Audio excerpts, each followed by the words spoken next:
guztion eskura nabarituko dute.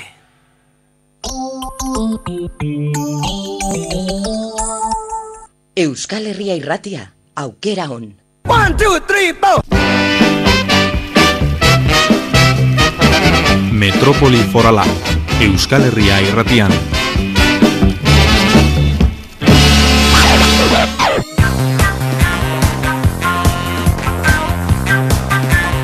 Egun honen zule, goizeko 9:04 minutu direnean, Euskal Herria Irratia zurekin, astearte argitsu honetan apirilak 26 ditu, gaur bezalako egun batean, 1937 urtean, Alemania naziko hegazkinek Gernika bombardatu zuten, erasoak, gogoratuko duzuen bezalaxe, 100 herritar hil zituen, eta hiria bere horretan suntsitu eraikinen 100 baizik etzen zutik geratu.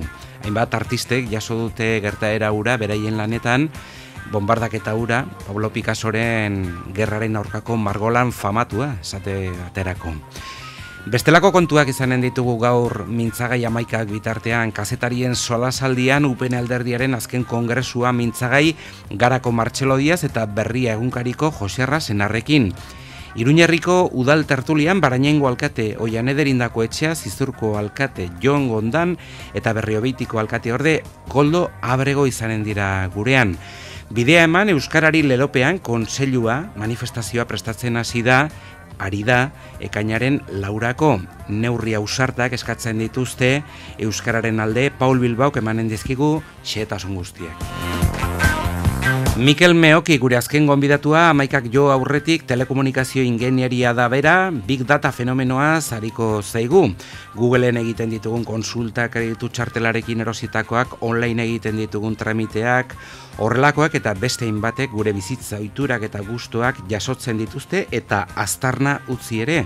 Big Data, datu masiboak eta horien kudeak eta mintzagai eta iritziaren tartean engeru epaltza idazlea izanen dugu. euskalherriairratia.eus, FM-ko 91.4.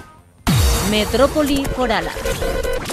Egunon, Juan Cruz Lakasta. Egunon, Peio Arginarena. Egunon, Metropoli Foral Darmaiteok eta egunon, Jakina, Igor Eskudero, Ari Eskudero teknikari. Egunon. Ze Oskar dagoen zerua, behintzat guk ikuste dugun aldean, ezta? Gure kontrolgelak eta estudio nagusiak erreniega alderantz ematen dute, eta zeru urdina dakusago, odei bakar bat ere ez. Bai. Balirudike itxasoa ikusten aldela. Zula sai asteburako euria... Bai, eguraldi txarra. Eguraldi txarra dator. Bai, eta gero esateren nintzen, balirudike itxasoa ikusten aldela, tira, itxasoa bestaldera dago. Egoaldera begira gaude, itxasoa iparraldera. Baina, zerua erabat, Oskarbi. Bueno, ez dakit, akaso Lisboa aldea ikusten alda hortik, edo ez, edo Kadiz, edo ze ikusiko genuke, bueno, hor non bait. Erreniaga eta gautxi gehiago. Bai, hori da. Hortxe utziko dugu, Esteiherriko, hor non bait. Atera gaitezen honetatik. 9:07 minutu dira, Renotoi eta Favorez, Igor Pertsianar Favorez. Prentsa irakurketa Optika Iruñaren eskutik.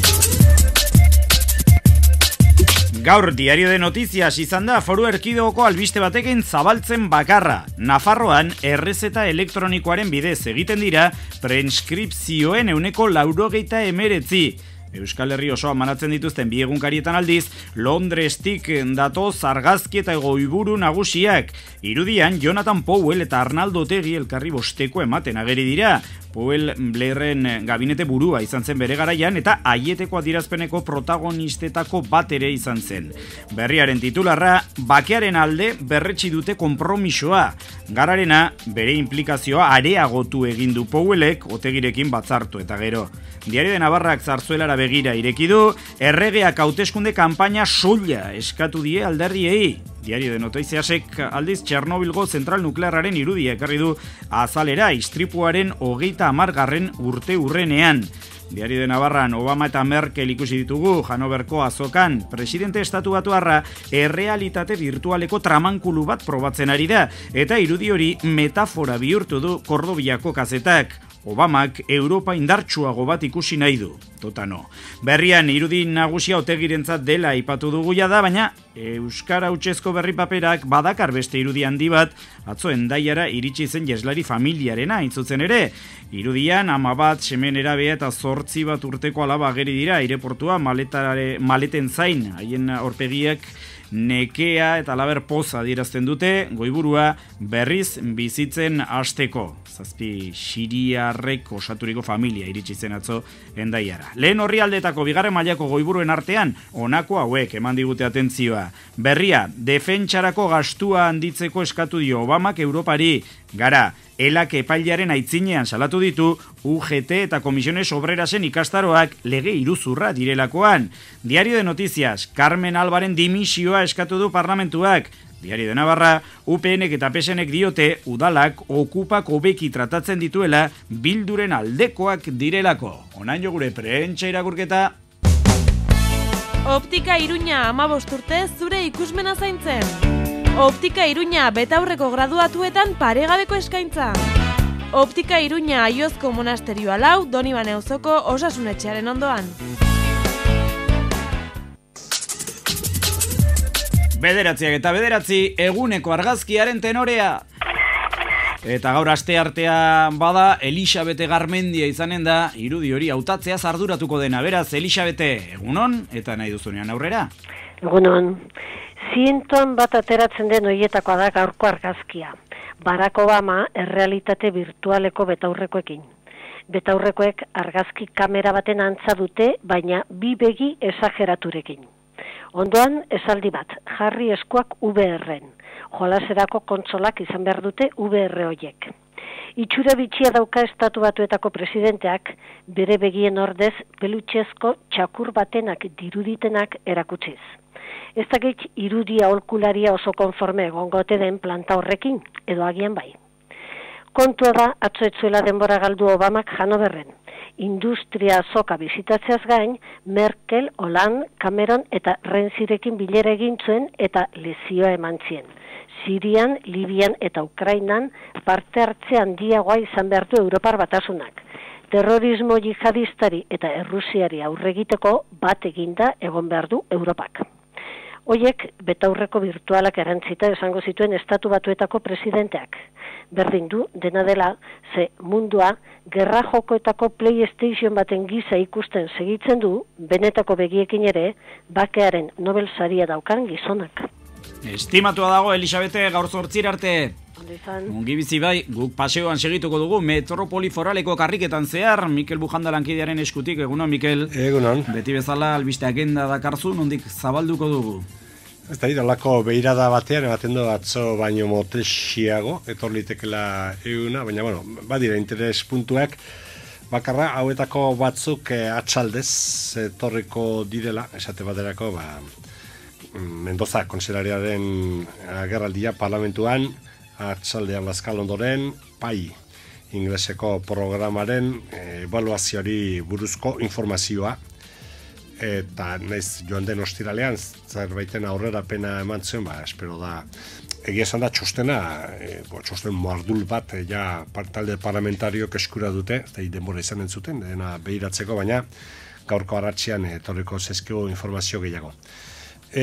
Badira, bestelako lan saioak parlamentoan, esate baterako oain goizian sakanan, komertzio txikiari, bultzada eta upada emateko, mai baten eraketa, eta hain zuzen, ordu berean da sakanaldean, da zazki lakuntzan, egotekoa da Manu Ayerdi, presidente ordea, hor 2020ko zerun mugarekin egin den plangintza estrategikoaren barreneko hitzarmenak izenpetzeko sakanako mankomunitateari buruz.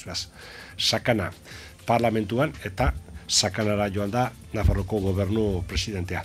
Izan ere, presidentea, gobernu burua Bartzelona aldera joana baita, han zabalduko da, edo zabaldu dute dagoeneko, alimentaria 2016 elikagaien feria nausia, eta bertara bisita sektore horrek garrantzia handia du. Geure herrialde honen ekonomian ongi jakina den bezala, nekazal produktuen elikagaien sektoreak esaten ari gara. Bueno, hau daukagu, zer gehiago. Ekonomiaren bidetik, alderdi sozialista, gauza nola ikusten dituen, defizitaren helburua zer ezagutzen den, eta gauzak nola dauden.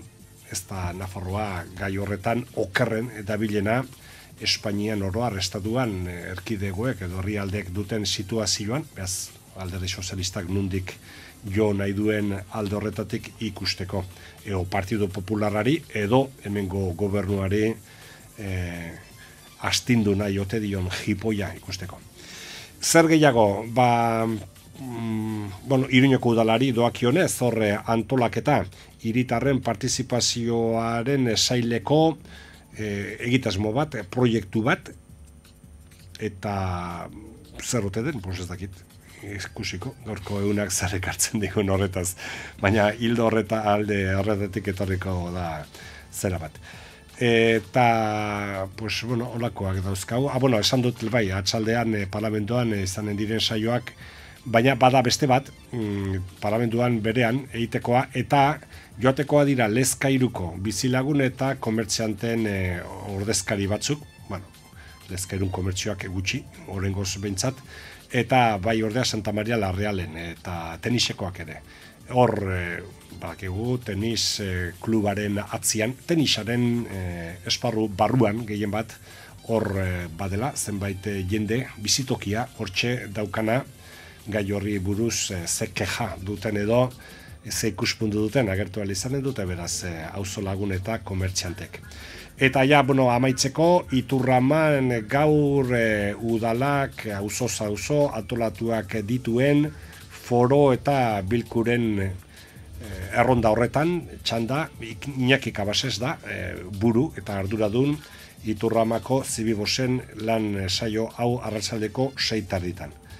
Eta hau etxek dira, funtsean gaur hemen dauzkagunak, eta jarraituko dute, pentsatzen dugu Madrildeki espekulazioak, eta kaso zehaztapenak ere etorriko dira, azkenik hauteskunde deia, bai ez? Bai, gaur dute azken eguna hitzarmenak bileratzeko, ezta? Bali irudik edo esaten dutenez, Espainiako erregeak gaur argituko du zirte edo zarte egiten duten. Bai, orduan, hemen oraindikan ere zai gaude, gauza datu gehienek adierazten dute hauteskunden deia etorriko da, baina hemen azken segundur artez gia fiatzen, eta gainera indegun gure inkesta partikularrean ere, egia da zenbat eta eskarmentu gehiagoko izan politikariak orduan eta eszeptikoago daude, azken ordur arte zai ez ote den gertatuko azken orduko alderdi sozialistaren posizio aldaketa bat edo, eta horregatik ez gera orain arte espekulaziotan sartu, iritsiko da ordua, hemen kandidatura baturatuak, bai ez bai, eta etorriko ote dire.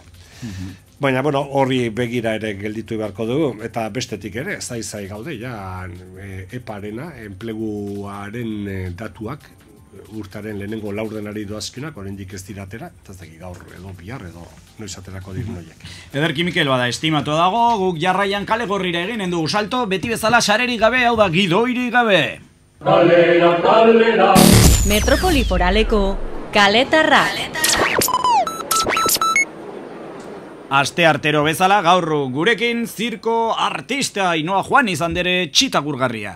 Egunon, Ainhoa? Eguno. Zer gauz harrapatzen zaitugu? Ongi, astelenon, nago astelena balitz bezala. Bai, zer ba, zeuki duzu asteburu luzea? Bai, izan dut asteburu luzea, eta, lan asko, eta orduan, gaur nago, ezakit, atzo ez nuen somatu astelena zenik, igual, zakit somatuko nuen igandea zela, karo, batzutan gertatzen zait horrela, eta orduan gaur nago astelena balitz bezala, baina karo, gezurra da, ja hasi behar du tipitapa gauza pila bat egiten, baina jo que se, horrela izaten da, ez? Astelena, aste artea, berdin da, tokatzen zaizunean astelena. Albiste hon bat daukat gainera zuretzako, gaur sentsazioa baduzu astelena dela, lan eguna gutxiago geratzen zaizkizu, bat gutxiago, ez? Gure kasuan ez. Zeburuetan ikuskizun asko, ez? Gure azken eguna izan zen igandean irurtzunen, adibidez, orduan, baina ongi, baina nagola hori, rollo burua bakizu? Bai, badakit. Zakit oso ongi astelena da igandea.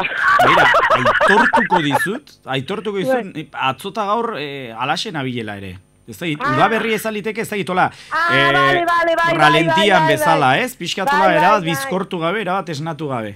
Hori da, izango da, Bai. hori, udaberriko astemia edo... Bai, dena delakoa.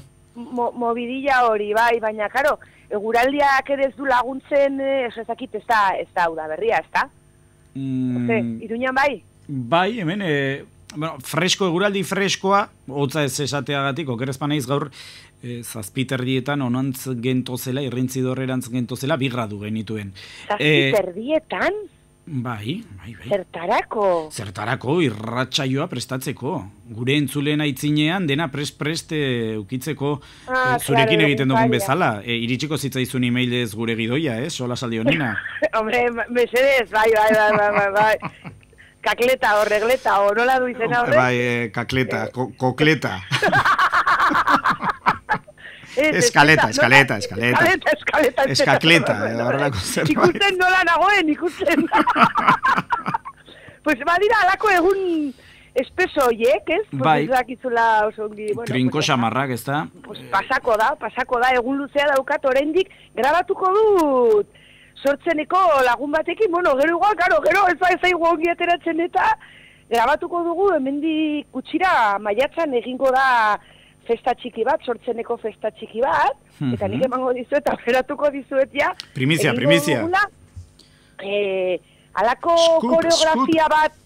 koreografia bat grabatuko dugu tutorial bat, oian eta biok, eta jarriko dugu, bidaliko dizuegu eskola guztietara, eta ikasiko duz, eta Euskal Herria Irratia.eus webgunean eskegiko dugu, biztan denez. Ari naiz, hori, spoiler egiten, baina, karo, imaginatu gero, ez zaigula ez erateratzen, ez dugula egiten. Aterako da. Bota dut, jazta, nik ez dudan ez filtrorik, ez zarerik. Bestela guk eginen dugu, guk antolatuko dugu gure kasa. Hori da, sortzengo festa horretarako, koreografia bat. Haur guztiekin eta guraso guztiekin dantzatzeko, eta pentsatzen ari niz, proposatzea janeri, lumak eramatea, eta jendeak ere, egun horretan, lumak eramatea, baina gero pentsatu dut, klaro, baina luma, hori izango da, ez dakit, hori ikuspegi vegano batetik. Luma horiek koloretakoak, eta bat baina horiek ez dira egiazkoak, baina gero tinta galtzen dute. Bai, hori segertatuko den gero, eskarmentu pertsonalean oinarriturik diot, aitortu behar dut, horrelako bat erosi genuela San Ferminetan, bai. Eta gero segeratu zitzizun, lepo amore... Ez, gorri, arrosa. Berez, lumadun lepokoa, nola bai deitzeko, boa esaten diote, zuk, horrelako zerbait, gorria zen, eta bai, lumak galtzen zituen, eta tintea ere bai. Euro batean ezin genuen askoz gehiago eskatu, hori ere esanen dizut. Oso merke atera zitzaigun. Baina hori orduan gezurrezkoa da, ezta? Bai. Bale. Eta arropa geratu zitzaizun ere arrosa? Bai. Baina arrosa zuk izango duzu, arrosa San Ferminetako arropa, ez? Zure harinarekin. Ez, kasu horretan ez, alkandora berri bat neraman, merke xamarra, baina berria, eta bai. Bai. Ze jantzten zara, zeian zu, ze arropa berriarekin, o zer? Ia urtero alkandora bat erosten dut. Alkandora hola maukamotzekoa, eta horrela, gero zikintzen dut ez da izet, horren gustatzen zai behintzat, 6 eta 7 garbi xamarrak eukitzea. Garbi xamarrak ez oso. Alkondara azken urteotan. Alkondara, Bai. Ikusten anaien eredu estetikora hurbiltzen ari naiz, adinarekin. Bale. Ez gu gure etxean beti izan dugu San Ferminetako arropa arrosa, suposatzen da, hori gertatzen zeizula zure amaren etxetik joaten zarenean, orduan ja bihurtzen da San Ferminetako arropa arrosa, baina guk ohitura izan dugu betidanik ze amarekin geundenean ere arropa arrosa. Gure etxean ere gertatzen zigun. Dena dela, azken bola honetan behin baino gehiagotan, aipatu lagunekin, gurasoak gugara. Esan edut, hor esaten da, ez da izer, gurasoak dira, ez diz, gurasoak gugara, esan edut, hor aldatu da kontua, zeharo gurasturik gaude, esan daiteke horrelako zerbait. Esan nahi duzu, zuk lortzen duzula arropa zuri jantzea. Nire, esan nahi dudana da nire ama bihurtu naizela. Esan nahi dute, nire ama botatzen zituen, gure ama botatzen zituen, esaldiak botatzen ditu dela, gure amak erakusten zuen zugurtzia erakusten dudala nik zenbait egoeraren aitzinean, esan nahi dute, gure ama bihurtu naizela, bai? Bale, pues ni ere gure ama bihurtu naiz, nire ama beti izan da desastre bat horrekin, eta ni ere nire ama bihurtu naiz, eta desastre bat naiz kontu horrekin. Bueno, egia da, nik beti esan dizuet, nik etxeko lanetan ez dudala gauza askorik egiten, ni nire parcela da erosketak eta bazkaria, afaria, eta hornidura, pixka bat... Bakoitza baitu bere indarguneak eta ahulguneak, haizu? Bai, eta ni hori, pues, arroparekin, eta, bueno, egia, zorionez sakanan bizi gara, eta sakanan sekadora erik ez baduzu zara inor, eta arduan gu sekadora daukagu. Eta asko zerrezagoa da, aizue. Bai, entzun dut, lehorgailuri gabe bakerik ez, sakanan pintada bat ikusi nuen. Hori da, ez que zara inor, benetan. Eta lehorgailua da bide bakarra eta horrelakoak. Hori da. Ni etorri ginenean, nire izpak esaten zigun. Egin behar duzuen lehenengo gauza, lehorgailu bat erostea da, arropa lehorgailua, noski. Bai. Eta ni handa txika mesedez, ja. Ainoa, esango didazu iraila iritsiko denean, ez irailaren erdi, abuztuaren bukaeran ja gari gineze. Naiz tauda izan, bueno, nire txan bintzat, ez da arropa ongi lehortzen. Ez da ongi lehortzen, eta orduan, badira, egun super eguzkitzu batean, bai, ze jartzen duzu pizka bat, zabaldu balkoia eta lehortzen. Baina hori gertatzen da, egun hipereguzkitsua sakanan, bisurteetan bakarrik, ez? Bisurteetan, otsailaren 29 duten urteetan bakarrik. Hori da, ez nuen turismoa usatu nahi, eta ez nuen beste kontatu behar, baina bai, hori da. Dena den, lehorgailua erosten duzunean, arropa lehorgailua, argi dezagun. Bai. Orduan konturatzen zara behar duzula dolesten eta armairuan sartzen duen makina. Hori? Zuk imaginatu. Hori asmatu beharko litzateke. Hombre, mesedez. Mesedez. Ni, arropa zabaltzea etzait kostatzen. Arropa biltzea diot soketatik biltzea, ere ez. Baina, tolestea eta armairuetan sartzea hori da okerrena. Eta arropa hor nun bait, arropa oroar. Baina galtzerdia, galtzontzioak eta kuleroa, terriblea. Ze mundo da galtzerdien mundua. Zenbat duzu bikoteri gabe? Bai. Ni bikotearekin baino gehiago. Baino gehiago, bai. Baina zu, payasoa zara, eta, bueno, nolabait ere, gidoia korretarako bidea ematen dizu, ez? Ez, nik payaso lanetan aritzeko eta klaun lanetan, bueno. Ni pertsona almaian ere desparejatuak egiten ditut ezerak galtzerdiak, baina hori ere, txikitatik, ez da gaizki ikusi etxean, jarri horiek, ez da antzaute horiek, eta orduan, ohitura hori dugu. Galtzerdi alargunen kultura, beti kultura aipatzen da orain horrelakoetan. Hori da. Ni gero badokat arazo bat, ez da gitzere ginen nuken, familia ugaria banu, izan ere, Zanot badaude, nire galtzerdia, nire bikotekidearen galtzerdia, gure alabaren galtzerdiak eta nireak. Eluke horren zaila izan beharko ikastea norena dien galtzerdiak, ez da? Eta ez dago modurin nireak bai, baina bestenak nasten ditut, ez dut, enaiz gauza horrean. Lau seme alaba bagenitu.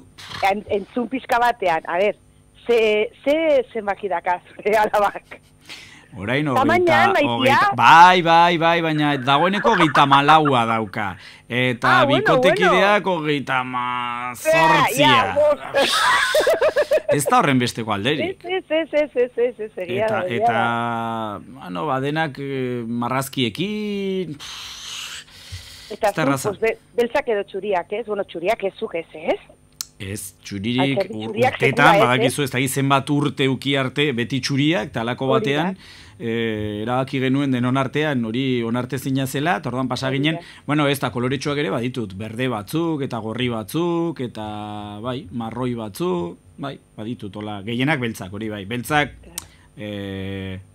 beltzak eta grisak, edo marradunak, edo pintxodunak, edo horrelakoak, baina bai, beltzak, grisak, imaginatzen dut izango duzula superin dena.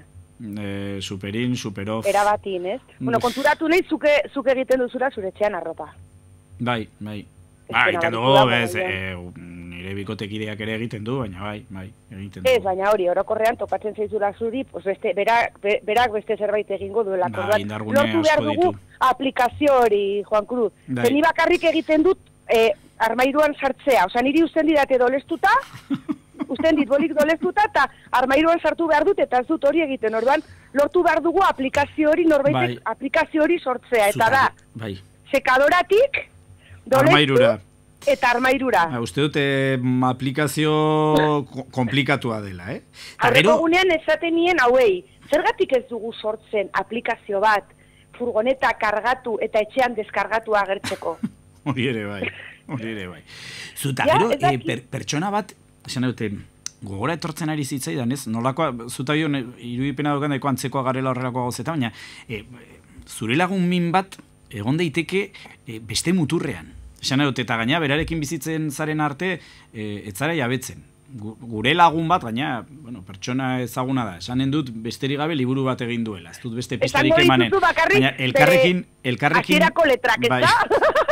elkarrekin bizi izan ginen, eta galtzerdiak eta galtzontziok lixatzen zituen. Eta gero, tolesten zituen modu jakin batean, eta hiperordenatuta sartzen zituen bere tiraderetan. Zurre eta lur uzten ninduen, benetan. Kau, berak liburua egin dutanik ez, esan edo zerbaitegatik izanen da. Garai haietan ematen zuen nik eginen nuela liburua, eta ez berak. Baina gero denborarekin... Ez dut uste horregatik izango denik. Dena den, zentricidade bat da, baina niri hainbeste gustatuko litzaiake alako pertsona bat izatea. Osa, ordenatua... Handitan hori izan nahi duzu, ez? Pues izan nahiko nuke, bai, ni beti esaten du, niri kriston enbidia maten dit alako jende ordenatua, eta... badakit azkenean izan daitekela bihurtzen aldela pizka bat obsesiboa, ez da kontua. Baina ni nahiago dut obsesio hori eta ez bestea, ez deus egiten. Niri asko kostatzen zait, begira, ni igual jarri behar dut zerbait prestatzen, batzutan egiten ditu dalako, gauza bereziak, ez? Sari banaketak eta lakoak, tardan, gaiari buruz pizka bat ikusi behar du, begiratu behar dut, eta esaten dut, jarri behar dut, ez? Bakarrik egiten ditu, talako etxeko gauzak, hola erdi gustora, alako bat egin behar dudanean. Tala, beste zerbait ez egiteagatik. Zu, baina gero oso langilea zara. Oso langilea nahi, egite dituzuen ikuskizunak egiteko alimaleko lan egin behar da. Ez, eta langilea naiz, eta sartzen naiz altxapila batean, egote naiz, langilea naiz, baina langilea naiz, konturatu gabe egiten badut, ez dakit nola saldu, pentsatuko dut ongi nola saldu, eta atorren astean saiatuko naiz. Baina ni, benetan, oso alferra naiz, oso, increíble. Alfer langilea, kontzeptu berri. Alfer langilea, izan daiteke, osea, ni jartzen gara batzutan boli malena eta irurok. Igual, zukaldeko garbiketa orokorra eta gainera ni botatzen dute ideia eta jarriko gara eta eginko dugu ez dakizer, eta haiek plin plan jartzen dira, eta ni geratzen ez blokeatuta begiratzen. Aurreko gunean gertatu zitzaidan lehengusinarekin, joan ginen izeba laguntzera, eta berarrik nik hartzen dituen liburu batzuk beste maira eramateko, eta beraz zeukan ja hiruapalategi garbituta. Eta ni geratzen naiz blokeatuta begiratzen, eta benetan, ez da ez udala nahi. Da? Ez dakidala, ez dakit. Osa, ni egon bidatu... Fofisano kontzeptua sortu zuten uda honetan, edo nik bintzat uda honetan ezagutu nuen, alfer langilearena sortu behar dugu, eta zabaldu, lau aizetara. Bai. Zezu zara pizka bat ere, alfer langile? Ez. Zuzara... Langilea, ni presiopean langilea naiz. Presiori gabe ez, baina presiopean bai. Karo, hori da niri gertatzen zaidana, besterik ez dagoenan raka! Ba, ni alakoa naiz. Eta zer egin dut, azkenean presioa eragiten didan lanbide bat hartu, eta orduan sekulako lana egiten dut. Esan dut, ordu piloa sartze ditut, baina beti presiopean. Hori da, nire etxean izan da, jendeak pentsatu aldu ni naizela alferrena, eta naiz benetan gehien lan egiten duena diferentzia handiarekin, ezberdintasun handiarekin. Eta hor utziko zaituzte pentsa. Bai. Izan ere, dagoeneko zai dauzkagu Jose Rasenar eta Martxelo Diaz. Beraz, Ainhoa Juaniz estimatua dago. Musu bat! Bai, beste musu bat zuretzako. 9:33 luzatu gara, hoi baino gehiago edonola ere goizeko tenore honetan, entzule jaunandere Maiteok zuentzako zerbitzu publikoko informazionea daukagu horren ondotik zer, bada, kazetarien solasaldia Metropoli Forala saioan. Zure egunez egun, Iruñeko udalaren informazioa. Gaur astearteak TIC teknologiari buruzko hitzaldia arratsaldeko 7:00 Mendillorriko Zibibok saretoan Mikel Gonzálezek azalduko du nola neurtu sare sozialen eragina, sarrera doan. Bihar asteazkenarekin San Francisco ikastetxe publikoan hitzaldia bidea eginez, Iruñea gidatuko du frankismo garaiko krimenen kontrako kereila. Espainiako giza eskubideen elkarteko presidenteak hainbat zinegotzik eta historialarik hartuko dute parte. Arratsaldeko 6:00 izanen da Musutruk.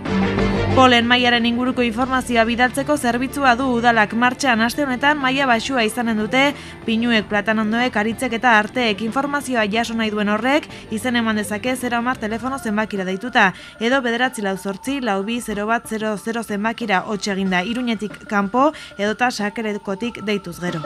Informazio gehiago 010 telefono zenbakian eta pamplona.es webgunean. Iruñeko udalak eskainitako informazioa.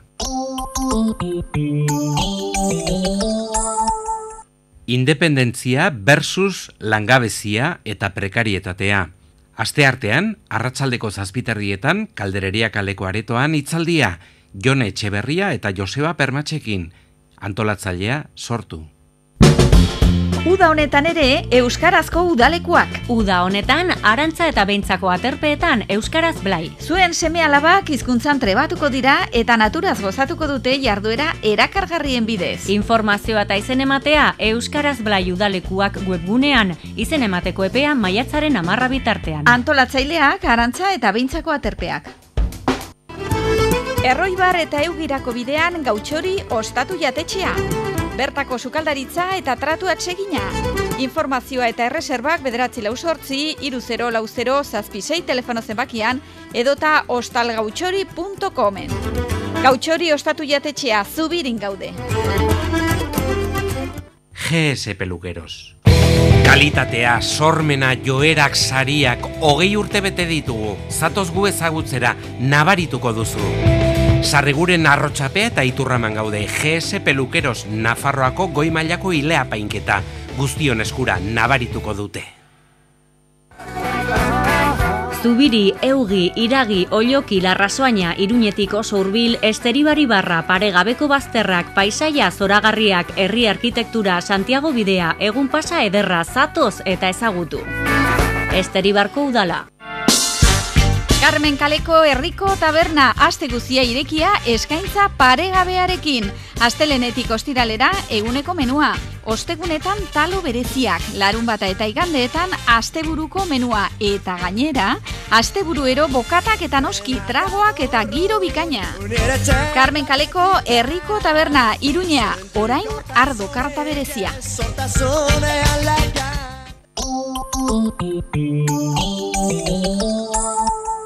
Metrópoli Forala.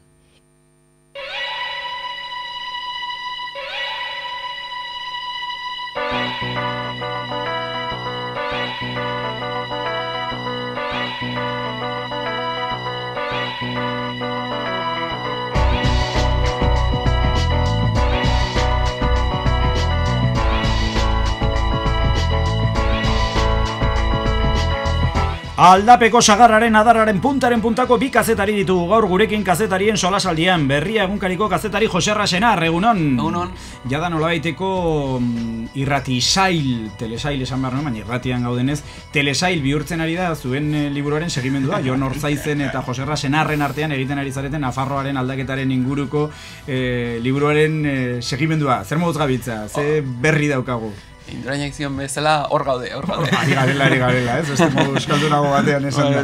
Baina, elkarrizketak maitu dituzu, ez? Bai. Bueno, ez zera bat, baina bai. Baten bat, geratzen zaizu. Baina, horra ari gara, eta azken txamparik zaiena. Anoz anaiak edo flamarike aizpak edo zintzu beratze zaizkizu elkarrezketatzeko. Okruz lakasta. Konparazio. Martxelo Díaz, gara egunkariko kazetaria, egunon. Egunon. Hasi naiz pentsatzen trampa egiten duzula. Esan dute, zure jarraitzailea naiz Twitterren, eta orain ikusten zaitut arronizko ogi sigortuaren egunean, orain ikusten zaitut Elizondoko aroztegia proiektuaren aurkako manifestazioan, lehenago ikusi zaitut UPN-eren kongresuan, eta geroago Osasunaren partidan, ez da posible. Bueno, Osasunaren partida telebistaz ikusten alda, eta beste guztietan egia esan asteburu izugarria izan dugula, ekitaldiz beteta, Tafallan, Burlatan, Elizondon eta guztietara joatea ezinezkoa da. Baina modu batean, batzutan Mariano Rajoy jartzen du bere txioetan MR jarrelako zenuke MD bat zenbaitetan. Bai, ez, egia da hori. Azkeneak jendea kontatzen dizkizula nola izan da, jende asko egon dudan, eta olako gauzak, eta gero ere beste jende ere bertxio otzuz ere ustete kontatu dela. Jangoikoaren bideak asmatu ezinezkoa dira, eta Martxelo Díazenak ere bai, garragun horrela. Bueno, tira, besteak beste, horre UPN-eren kongresuan bai bilizinen balartu ez da, igandiarekin. Bueno. Horrekin hasiko gara, UPN-eren kongresuarekin, edo zehatzago esan da, 10. kongresuarekin, izan ere, maiatzaren 24ko porrotaren ondotik, gobernuan galdu ondotik, behin baino gehiagotan entzun dugu, alderdi regionalistak euskararekiko jarrera aldatu beharko lukeela, besteak beste, Javier Espartzaren edo Miguel Santzen ahotan. Maia teorikoan, kongresuaren nolabaiteko aldaketa ekarri du, kongresuan estatutuak aldatu baitituzte, eta Cristina Altuna, parlamentari regionalistak, ostiralea mikrofono hoben aitzina nabarmendu zuen bezala, estatutu horietan euskaltasuna bere egindu alderdi regionalistak, baina gero maila praktikoan aldaketa hori ez du gehiagin nabarmendu izan ere, Espartzak alderdiko buru aukeratu berritan, sekulako perla bota zuen alderdiko burkideen aitzinean, gobernua Nafarroan, nahi baita aldaketaren gobernua, Nafarroa euskalduntzen ari da, haren helburu bakarra Nafarroa Euskal Herrian sartzea delako pistolekin, edo pistolari gabe, hau da, euskaldundu eta pistolak esaldi bakarrean sartu zituen badamarka, gero aletuko ditugu, kongresuko kontua, baina niri nabarmenena hau iruditu zait, espero genuen, zerbait aldaketaren bat, ez dakit. Bai, eta bitxia da, Espartzak bera kongresu hasi baino lehenago adierazpen batzuk egin zituen kazetarien aurrean, eta moderazioa, zentzutasuna, zentzuzko oposizioa egingo zutela iragarri zuen, eta egia esan, Espartzaren diskurtsoak, baluarten ematen dituenak, horrela oso zuntzuak izaten dira beti, bai kanpaina elektoralean, baita ere atzo igandean kongresuan, eta pixka bat ere ni ustez, bai, aipatu dute, egia da euskaltasun hori sartu dute ponentzia politikoa, baina ponentzia programatikoan argi eta garbi esaten dute D-eredua zonalde euskaldunean D-ereduan matrikulatzeko aukera hori berehala kenduko dutela gobernura heltzen direnean. Ez eta oso esanguratsua da, izugarrizko txalo zaparra da jaso zituela proposamen hori edo ponentziaren zati hori irakurri zutenean. Beraz, egia da euskaltasuna onartzea edo olako hitz potoloa botatzea behar bada ez dula ezer konprometitzen, baina gero ponentzia programatikoan argi eta garbi ikusten da UPN-eren jatorrian dagoen euskararekiko gorroto hori edo euskaltasunari gorroto hori handikan ere mantentzen dela eta oso irmo gainera. Bai, gogoan dut sorreran alderdiaren aurkezpena egin zutelarik, dekalogo bat plazaratu zutelarik, eta dekalogo horretan 10 puntu ziren biztan denez, esan gabe doa. Bueno, UPN-ena bederatzi izan zitezken. Zazpitan okerrezpan naiz, aipatzen zen mehatxu panbaskista edo abertzalea, ez da? Bai, eta... Iaia esan genazeke, 11-atan aipatzen zela edo, 11-atan. Bai, eta igandeko diskurtsuan Espartzak betikoa esan zuen, entelekia, Euskal Herria, inkurriña... Euskararen privilegioak, aurreskolak, oposizioak... Egia esan, orain arte urte honetan, edo betetzear dagoen urte honetan, izan duten jarrerarekiko, ni behintzat ez nuen... aldaketarik ikusi, eta egia esan ez dute aldaketarik ikusitazio oposizio klase egiten ari diren, azte 11 hilabeteotan ezin zen aldaketa ikaragarririk espero. Niri dena dela, atentzio eman zidan, Joserra, Kordobiako egunkarian, Nafarroan eskela gehien saltzen dituen egunkarian, azalean zein barruko herrialdeetan apenas aipatu zutela Espartzaren hitzaldia eta euskararen aurkako oldarraldi hori izki txikitan utzi zuten, hor bazter batean, baina goiburu nagusietan lidergoaren indartzea nabarmentzen zuten eta euskararen inguruko kontu gutxi. Zerbaiten adierazle izan daitekeen? Diren horra tarten izanik, agian... Horrelako kasualitatez ez dituzte egiten, normalean. Hor askotan dago, ez? Binomio hori Upen eta Diren Navarraren artean, eta nolabait... Esan behartzen nuela, Itoizko Urtegia eta Nafarroko Bidea. Ez. Binomio zati ezina edo banan ezina. Ez, ne ustez, binomio hori egon badago, eta nolabait, nola batak besteari markatzen dion, eta orduan... Upeneri ze komeni zaion agian Diren Navarrak, ezagitek esan kasualitate gutxut bat den edo, baina, bueno, bai adiraz dezake, agian ez zaiola inbeste komeni, ezakit, nik uste dut, beraiek hori, bueno, aurretik ere martxoak esan duena, ez, egin duten nolabaiteko keinu batzuk ez dutela zuzentzen inondik ere euskal munduari, bai hartal munduari, baina euskal munduarekiko nolabaiteko hori ez, moderazio bat, edo pixkatori ari ziren apuntatzen, baina ondoren... Zirudienez, Kristina Altuna eta Iñakiri arte konparaziora, zerrendako lehen postuetan sartuz, parlamentari izan zitezen, nolabaiteko lema kolpe bat eman zezaketela. Eta bereik barrutik ere onartzen dute, Espartzak berak neurri batean ere. Kontu da gero, azkenean, Upenek ezakit arazoa duen, edo arazo, agian abantail bada, ezakit, beste batzuri mezu simplistek egian ez diote balio, baina Upeneri bintzat ador identitarioan oso eskematikoak eta izan da, ezakit, balio diote euren azkenean aurreko hauteskundetan 80.000 boto lortu dituzte eta 80.000 horietatik zenbati balio die mezu simplista horiek, ez? Daukan beste arazoa da, lor ekonomikoan, ez? Nik uste dute hor bai, lor ekonomikoan, bueno, orain ja euren eskuetan ez dago, esan dezakete, hor oposizioare ez zaindu beharko lukete nola egin eta baina orain ja besteen eskuetan dago, ez? Orduan, hor bi ari nagusi horiek daude, eta tamalez, oso simplistekin, dakit, uste, neurri batean eraginkorra zaiela. Eta ponentzian bertan ere, ipatu nahi dut, pixkan nintzelako prestatzen nintzen kongresuan nago, baina horretik prestatzen, eta gira da, nolabaiteko... Ponentzia prestatzen aritu zinen. Ez, ponentzia... Ez nahi dut, Upenen kongresuaren atariko lantzen egon ginen, eta hola, eta ponentzia politikoan bai, keinu batzuk egiten zizkirten euskal munduari, Nafarroaren euskalizara itortuz eta baina eraberean esaten dute, eta Nafarroaren anistasuna goraipatuz, baina eraberean esaten dute hori ezin dela zuzendu hizkuntza politiken eta kultura politiken bitartez, eta orduan...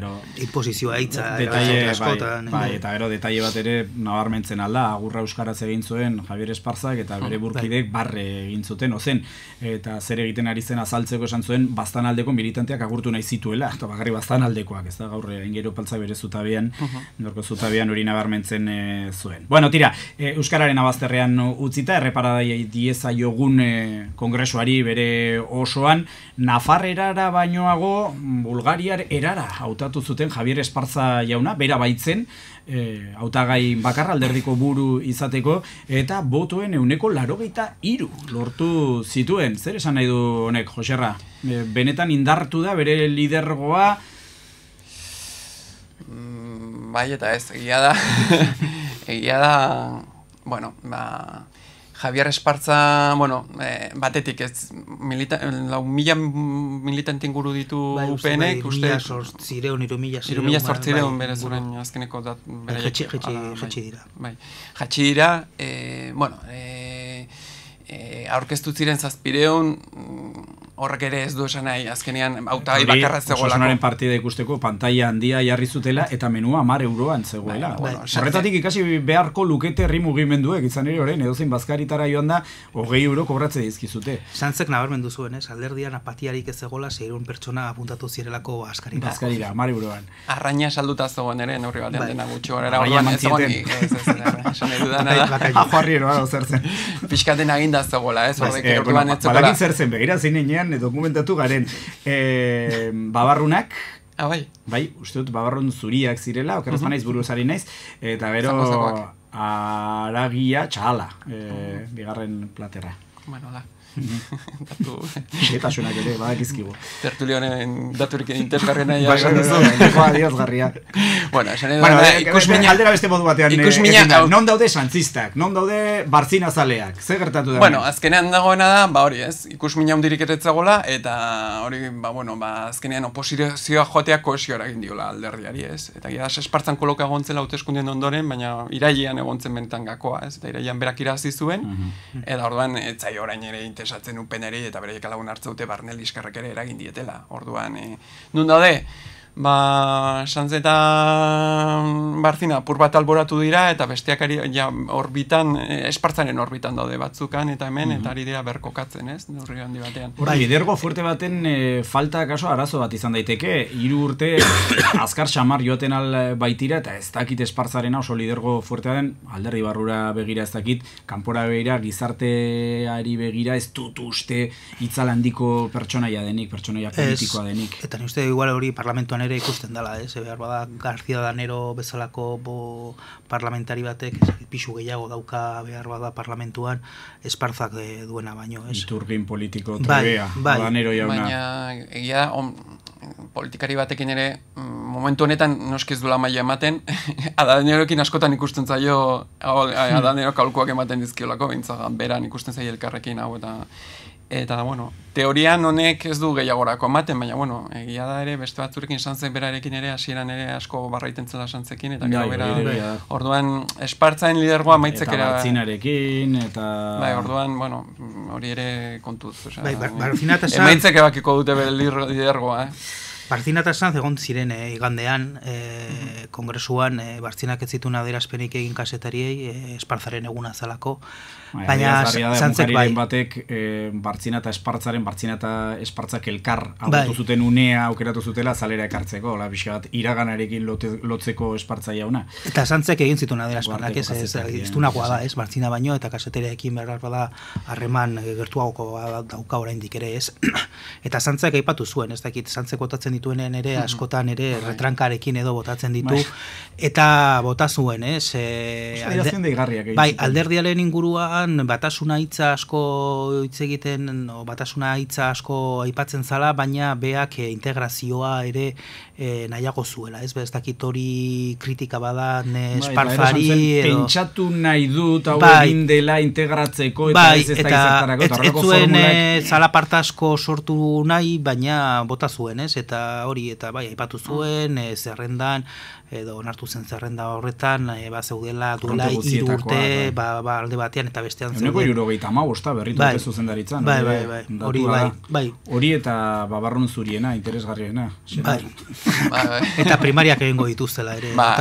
Estatutu aldaketetan hor baude lotura egiteko. Primariak akaso egin beharko dituzte, ekainaren 26ko hauteskundeetara begira, itxura guzien arabera, ekainaren 26an berriro hauteskundeak eginen baitituzte Madrilgo diputatuen kongresua edo Espainiako diputatuen kongresua hautatzeko.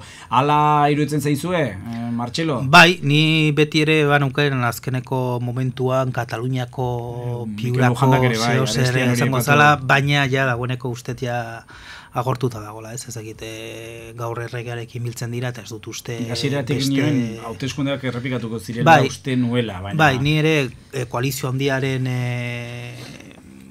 hipotesia ikusten dute epe luzera, eta badirudi beharrezkoa dela bigarrengo hauteskunde bat egitea hori justifikatzeko edo, eta pixkat uste testialari horretan gaudela orain.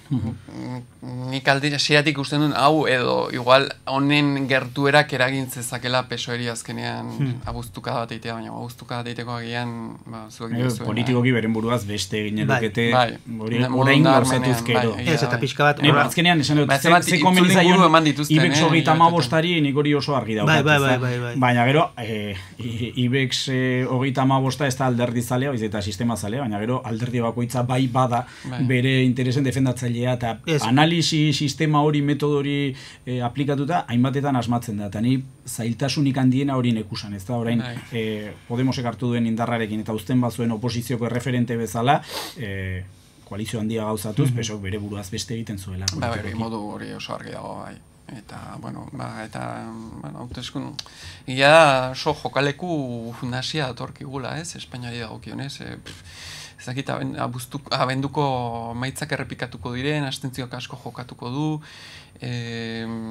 hitz egiten da Podemos eta Izquierda Unidaden batasun logiko batez, horrek, ikusiko dugu ez. Dagoeneko badirudi lotuta. Bai, hori da, bai. Eta oso... Eta Nafarroan zer gertatuko da, lagunok? Izan ere, hemen aipatzen ari da aldaketaren aldeko, lauindarren aldeko hautagaitza baten aukera. Pablo Iglesiasek iragarri zuen maitasun handiz aztertuko zutela aukera, baina ez dirudi Podemosek 2 diputatu lortuta gero iragan hauteskundeetan ez dirudi preste dagoenik horrelako bat egiteko.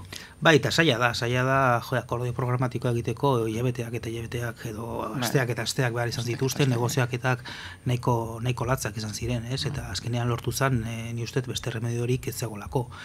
Horrelako zerrenda bateratu bat nik nahiko zail ikusten dut, egia esan Podemosin ez dut uste interesatzen zaionik, ezker batua edo izquierda ni ustez batean edo bestean kokatuko dala, behar duelako ere esparru zabalago bat.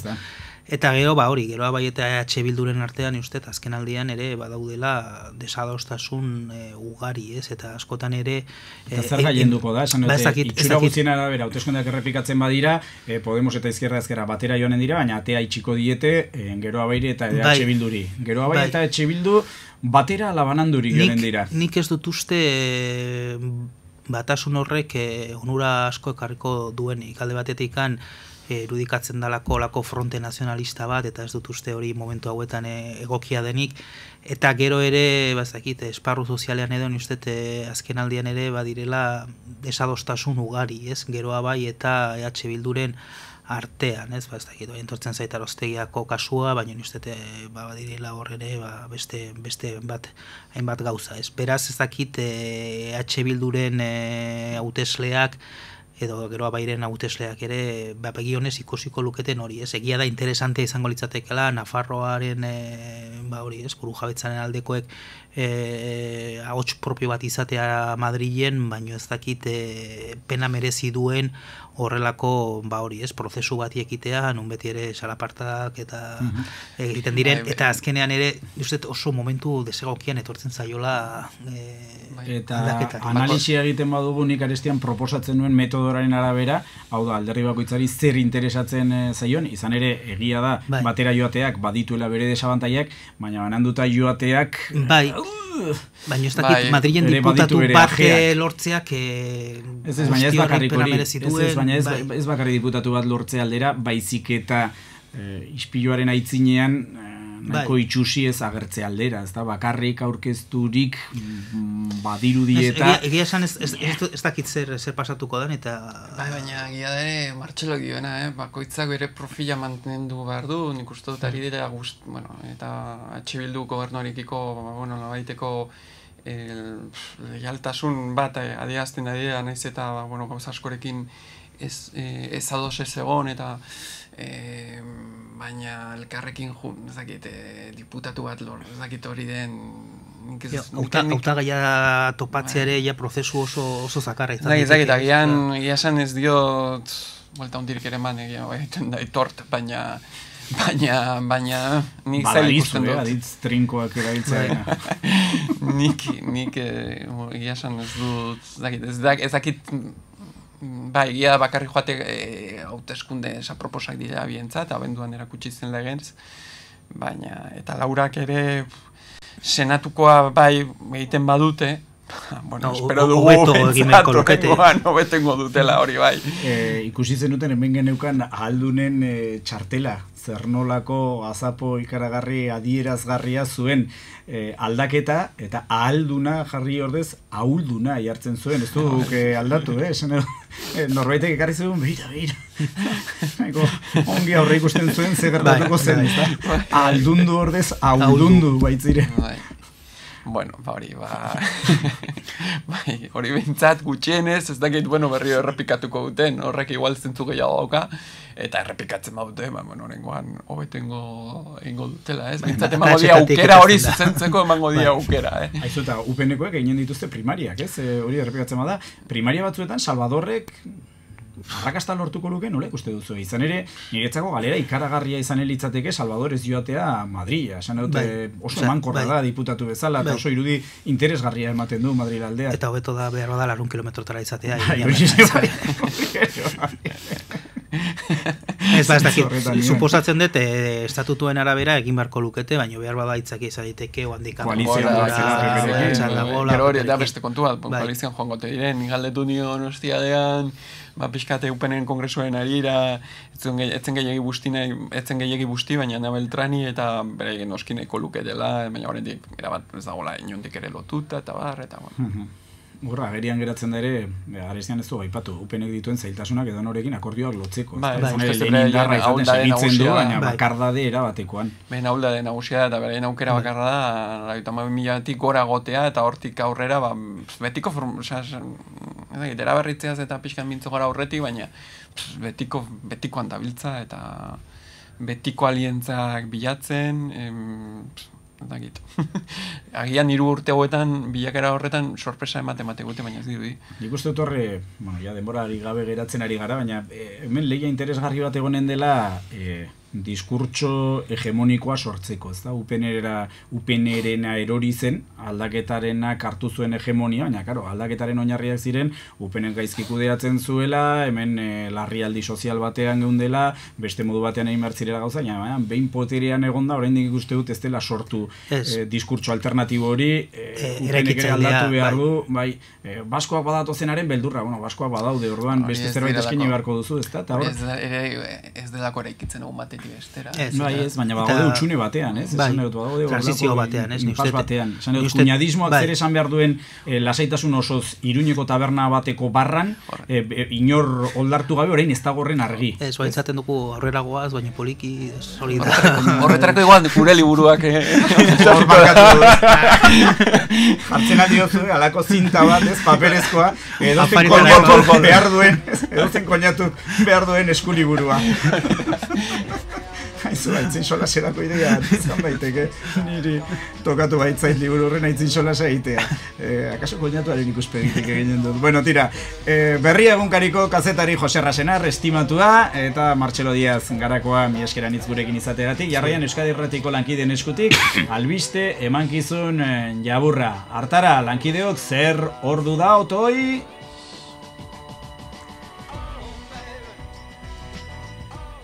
Goizeko 10 dira. Euskadi Irratiko informazio zerbitzuak.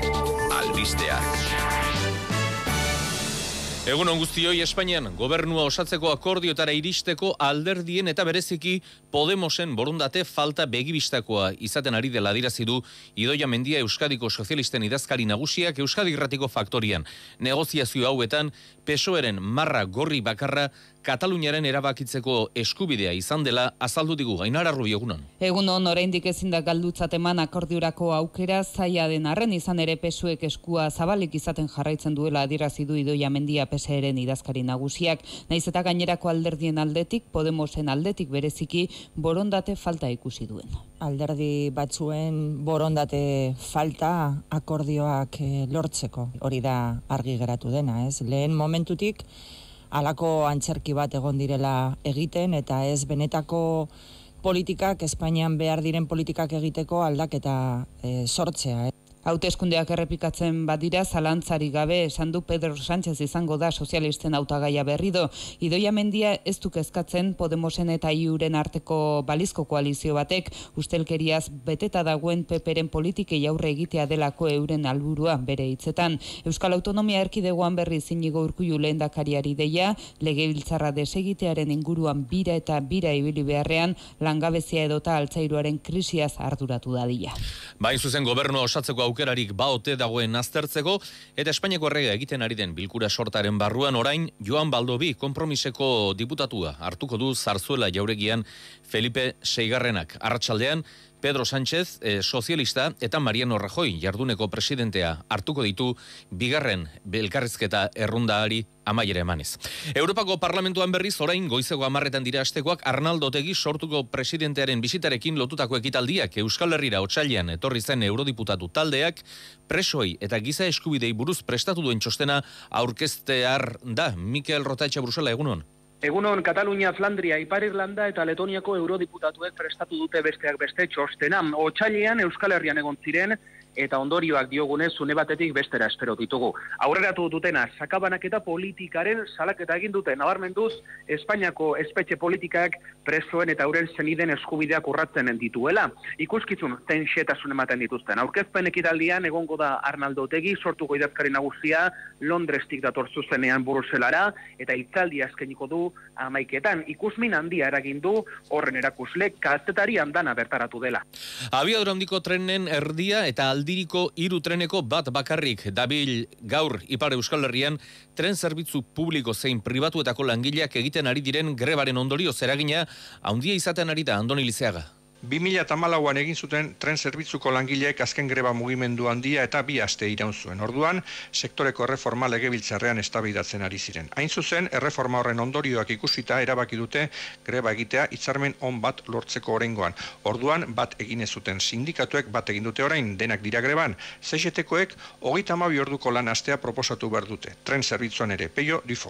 Helburua da lan gutxiago barin bada, lana guzien artean banatu eta denak hobekiago aterako gira. Tren zerbitzuko sail askot privatizatzen hasi direla, besteetan murrizketak egiten dituztela eta mantenuan eta segurtasunean eskasi handia dela salatu dute. Gurean adibidez, Pariseko gaueko trenak kendu behar dute eta goizetan ez da inor harrera zerbitzuetan biletea erosteko. Eta Nafarroan harreko industria gunean onik aurkitu dute atzo arratsaldetik falta zen 76 urteko Andrea. Foruzaingoak jakinarazi duenez, gaur goizaldeko 5 galdera aurkitu dute Andrea, hipotermiak jota eta galduta eta Nafarroako ospitalera eraman dute bere atzo, iluntzeko 9:30 salatu zuten senidek sos deiari deituz, emakumea etzela etxera iritsi. Errepideetan eragozpen txikiak daude, Orio gainean, bi autok ezbeharra izan dutela esan digute segurtasun sailean inork ez du minik hartu, baina Orio eta Zarautz arteko errepidea oztopatzen ari dira. Euskalmeten iragarpenaren arbera, goizean giro eguzkitsua izango dugu, baina arratsalderako odeitza trinkotuko da Kantauri isurian batik bat eta odeiek euria ekar lezakete, han hemenkako zirimiria. Iaizeak iparretik joko du eta temperaturan ez du aldaketarik somatuko. Goizeko 11etan izango da hurrengo albiste mankizuna hemen Euskadi Irratian eta interneten albisteak nahi duzuen aldiro eitb.eus atarian. Orduz orduko albiste zerbitzua izan da. Euskadi Irratia. Albistearen arian. Euskal Herria Irratia. Orain, lizentzia ofizialarekin. Beti zuen baimenarekin. Reformas CIA. Era guztietako zaharberritzelan garantizatuak, gremio guztiak zeure esku arkitektoa eta dekoratzailea ere badugu. Reformastia erakusketa eta denda Buenaventura Inigez bat, 948-0603-0. Reformastia, gure konpromisoa zure lasaitasuna. Dietak egiteaz nazkatuta, zure seme-alaben elikadurak kezkatzen zaitu, edota kirolaria zara eta ezakizu zer jan. Izaskun Berasategi dietista nutrizionista, osasuna zaindu, ongi elikatuz. Informazioa 659-155-833 eta izaskungidoi-nutrizion.com webgunean. Izaskun Berasategi, Eskidotzkalea 23 Iturrama, euskara zatendituko zaitugu. Oroitzen alzara aire zabaleko jinkanez, lagun berriez, txangoez eta monitore jator hartaz, ederki pasatzen genuen, ez da? Eman seme alabei uda zoragarria Rural Kutxako haurudalekuen bidez. Kirola, abentura, dibertsio handia. Informazioa campamentoskajarural.com. Rural Kutxa, badabil. Bainez dekorazion toldoak, eltsosareak, kortinak, estoreak, dekorazioa eta ehungaiak. Informazio gehiago kortinateknika.blogspot.com eta bainezdekorazion.com webgunean. Bainez Dekorazion Iratxe Monasterioa 58, Iruña.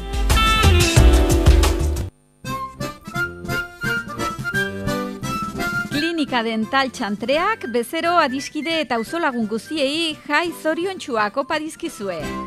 Klinika Dental Txantrea Donestebe kalea 10 eta 948 13 11 20 telefono zenbakian. Badi atenditzen dugu. Izan festa on. Optika Joaquin Alforja.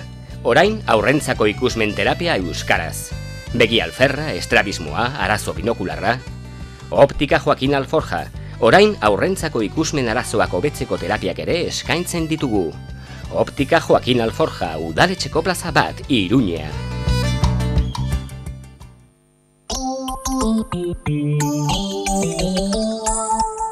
Metrópoli Forala.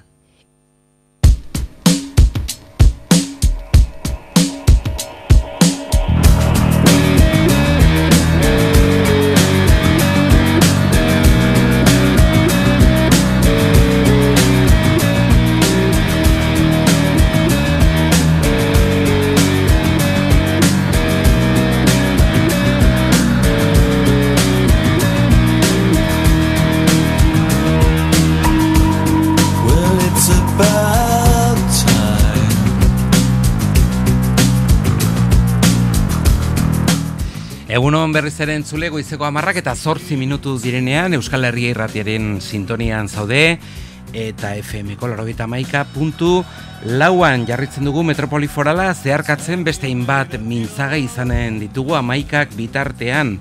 Esate baterako Iruñerriko udal tertulian 3 gonbidatu, Barainengo alkate Oianaide Errindako etxea, Zizurko alkate Jon Gondan eta Berriobeitiko alkate orde Koldo Abrego izanen ditugu.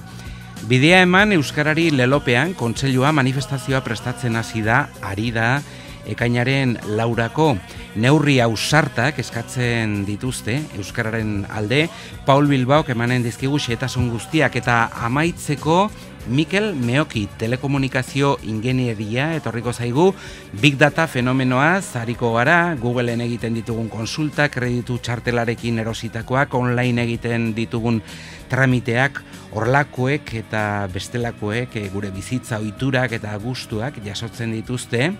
Big Data, datu masiboak eta horien kudeak eta horretaz guztiaz mintzatuko gara, esan bezala lehenik eta behin iritziaren tartea zabalduko dugu, minutu bateko manifestua egiteko, ariaz bestaldean daukagun laguna idazle handia, Aingeru Epaltza egunon? Bai, baita zure ere, tamide esker. Eta handiaren gatik, ez da? Bai, hori da. Bueno, oso ongi. Big Datarekin ari nintzen, eta bueno. Ba, hori da. Big Writer. Aingeru Epaltza, nahi duzunean? Hauteskundeak berriz. Eta hauteskundeetan hauteskundegeriak. Rajoik 2012an funtzionarioi kendu zien eguberritako extra. Egoera ekonomikoak nahitaezko iten zuen onbait. UPN minutu bat ere etzen luzatu neurri bera aplikatzen Nafarroako funtzionarioei. Orain berriz ere, bozketen bezperan gaudela, Rajoik goizetik arrats extran erdia itzultzeko agindu du. Noiz eta defizitaren itzalak bertzatzeraldi baten atarian jarri gaitularik. Horrengoaren dako zuloa handiago izatea bosta sola nonbait. UPNek eta PPek berehala eskatu dioten Nafarroko gobernuari berdin jokatzeko. Ez da harrigarria. Haiei orain ze inporta Nafarroan diru zuloa onditzen bada. Harrigarriago da Podemosek gauza bera eskatzea. Ezkerrean ere hauteskundekeriak. Aingeru Epaltza, mila esker eta nahi duzun arte ongi izan. Izan hoge. Metrópoli Forala.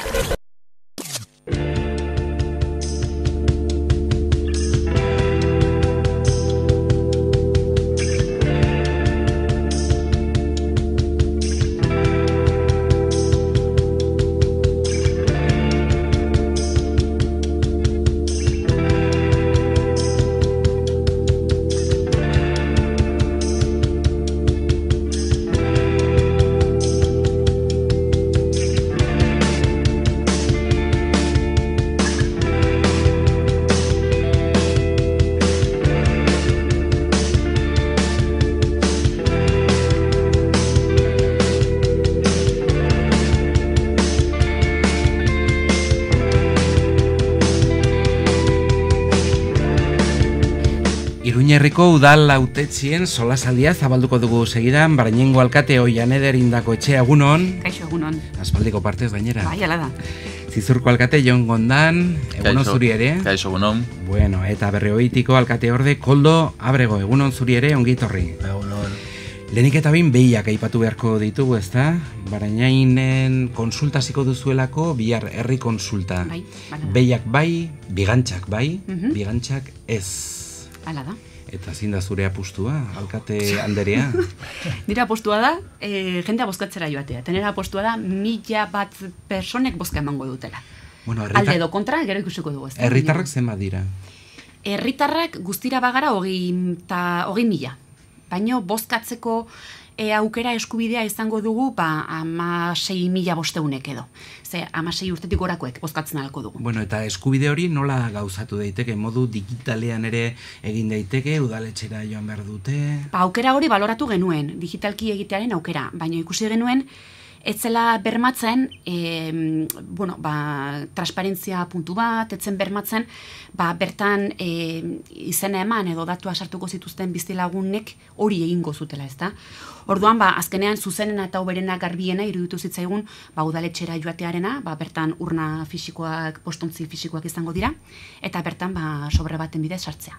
Eta horri gehituko diogu posta arruntaren bidez egingo ditugun beste, jasoko ditugun bozkak. Zer eginen duzuen argi dago, non eginen duzuen argi dago, eta noiz? Noiz, bihartik aurrera, bihar atxaldez, ostegunan ere atxaldez izango da iriketa udaletxea bozkatu alizeteko, ostiralean egun osoz egongo da, eta larun batean goizez. Bueno, eta zer somatzen duzu ekarriketan? Bueno, interesa badagoela. Aldeko eta kontrako interesa badago. Eta gainera ikusita, urtetan zehar, bigantzen kontua izan dela kontrobertsia asko sortu duen gaia, ez bakarrik kontu ekonomikoen gatik, baizik eta horrek suposatzen animalien erabileraren gatik, festetan animalien erabilera horrengatik, uste dugu badagoela olako hazi bat, eta abiska bat jakin nahi dugu zer pensatzen duen herritargoak gai horren inguruan, eta horregatik jarri dugu martxan prozesua. Eta festetako aurrekontuetan, bigantzak zenbat? Bigantzen gastua bada 5.000 eurokoa, kontotan hartuta dena, ez da?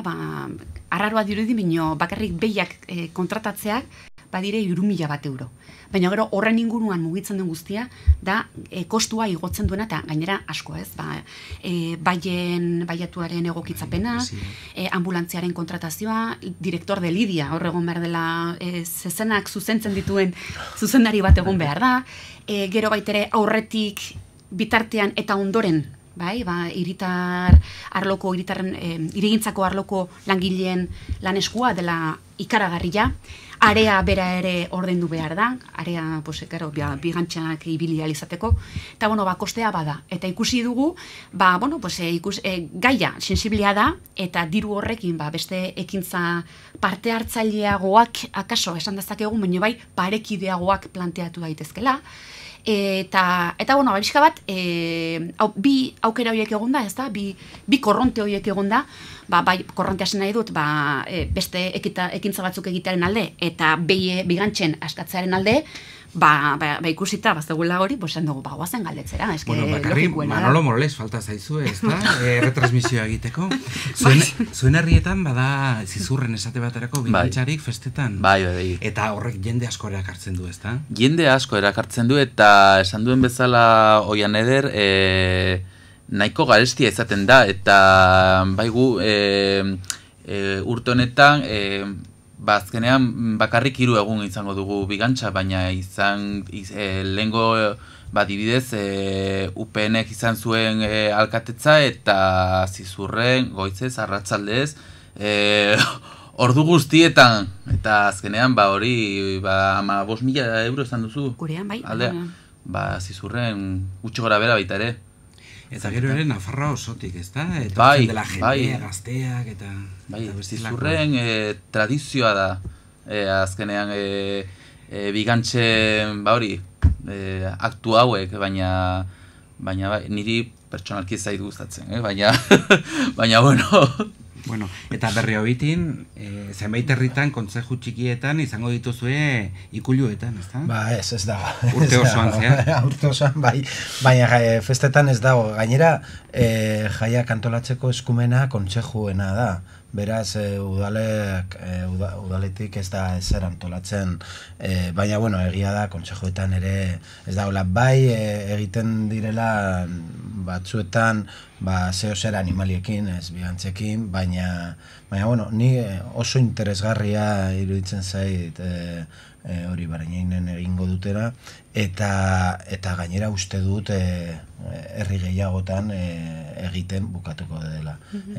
Uste dut eztabaida beharrezkoa dela gure artean hori izatea, eta nire ustez hori uste pertsonala da gauza batzuk aldatzea. Hortxe, behiak ez, baino egunotan ibili direnak eta gainera libre, beste zenbait animali klase izan dira, ezta? Esate baterako orkatzak, bai uarten eta txantrean oso kerrezpanago, zenbait animali ibili direla, suelto gainera, utziko dugu gai hori alde batera, eta jarraituko dugu aurrera atera gaitezen putzu ilun honetatik zuenean liburuak, ezta? Bai. Liburuak eta trukean zuen udalean. Bai, kanpaina berezia hasi duzuelako. Partekatu zure liburuak ekimena abian jarri dugu. Ekimen honek 3 xede nagusi ditu, alde batetik irakurketa sustatzea, argi dago hori, bestetik irakurleen arteko harremanak sustatzea edo probestea, esan dezakegu komunitatea sortzea, eta azkenik ere elkartasun puntu bat du, liburuak oso garestiak izan arren, egia da, kasu batzutan ia luzu bate izan daiteke, ez? Horregatik abian jarri dugu ekimen hau. Nola funtzionatzen du? Bueno, badaude hainbat gune, gure kasuan oraingoz 2 Artikako kulturetxean baita Berriobeitiko erabilera nitzeko eraikinean, badaude hori, apalategi bana, hor liburuekin, eta orduan hor daude eskuragarri nahi duenak har dezake liburu bat, baina horretarako beste liburu bat utzi behar du. Gainera, ezaugarri bereko liburua, zeren badaude liburu mota asko, eleberriak, entsaioak, komikiak, helduentzako, aurrentzako, euskeraz zein erderaz, orduan, zuk hartu nahi baduzu, eraman behar dezu, beretzean izango duzun beste liburu bat, eta hor utzi. Zertarako azkenean, liburuen kopurua berbera izaten jarraitzeko. Orduan, hartzen dezu liburua eta behin irakurri duzunean, usten dezu eta beste bat har dezakezu. Hori bai, usten duzunean liburu bat bere jabe bakarra izateari usten diozu. Zeren liburu hori komunitate horren parte izatera pasatzen da. Orduan, ezin duzu, orain berreskeratuko dut edo berreskeratu nahi dut utzi nuen liburua, baizik eta geratzen da hor. Eta, orain abian jarri dugu eta ikusi behar dugu zerrera duen, baina, Oso ongi beraz liburuak eta gero uda partean gainera pizinetara eramango dituzue eta bestelakoetara, ezta? Oso ongi, Zizurraldera eginen dugu, bertan udaltzaingoa gertuko polizia bihurtzeko horren aldeko apustua egiten ari zarete, eta ez nola nahikoa ikusgarria gainera azken egunotan, ez da? Bai, hori da. Azken finean, beste udaletan baitere egin da, duela 2 urte, Eguesibarren, ziklo munipak hoiek, Eguesibarko kaletik badabiltza, baita ere barainainen, ateratzen lehengo astean, ez? Egunkarietan, Baste honetan baita ere, Zizur Nagusia sumatzen da proiektu horretara azken finean, gure udaltzaingoa zerbitzu publiko bat gehiago da, eta gerturako zerbitzu hori izateko, eta nolabait udaltzaingoa kaletik bai oinez, bai bizikletaz, txirrindularekin, bueno, nahiko ikusgarria, pizkat, bueno, atera ziren ostegunan eta ostiralean, lehenengo egunak, eta kaletik jendea, behitu, munipak txirrindularekin, eta jendeak argazkia botatzen, eta bueno, nahiko...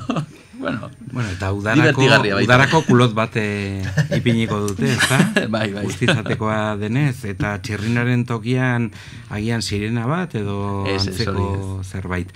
Bueno, jargaitezen serio, aurreko gaiak ere serioak ziren, baino sakonago ere hitz egin nahiko nuke zuekin etxebizitza politika, zuen herrietan egiten duzuen etxebizitza politika, esate baterako zenbat etxe bizitza huts dituzuen Barañainen, hori badakizue, roldaren bat egina daukazue?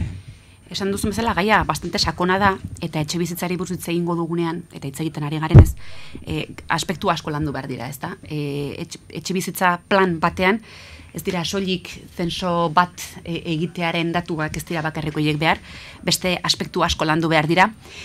Barañainen kalkulatzen dugu, eta diot kalkulatzen dugu, ze azkeneko datuak ditugu 2003an eginak edo, eta orduz geroztik Barañaingo errealitatea demografia aldatu egin da, bastante gainera, eta orduan 800 bat etxebizitza huts zeuden.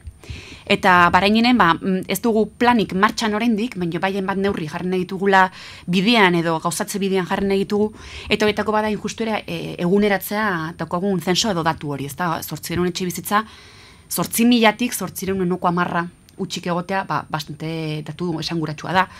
Baina nahi dugu datu erreal bat izatea, eta ez daila bakarrik izan etxe hutsak zeintzuk diren, baizik eta etxe huts hoien kokapena, zonaldearen ikerketa bat egitea, hau da, ikerketa soziodemografikoa, esan dezagun, ez? Etxe huts bat jakitea, hau da, bino, gero jakin behar da ere, bai, zertan izan den, non dagoen kokatuta, eta etorkizun batean, zonalde horrek izan dezaken garapena ikusita hori nertez garapen izan duen, ezta?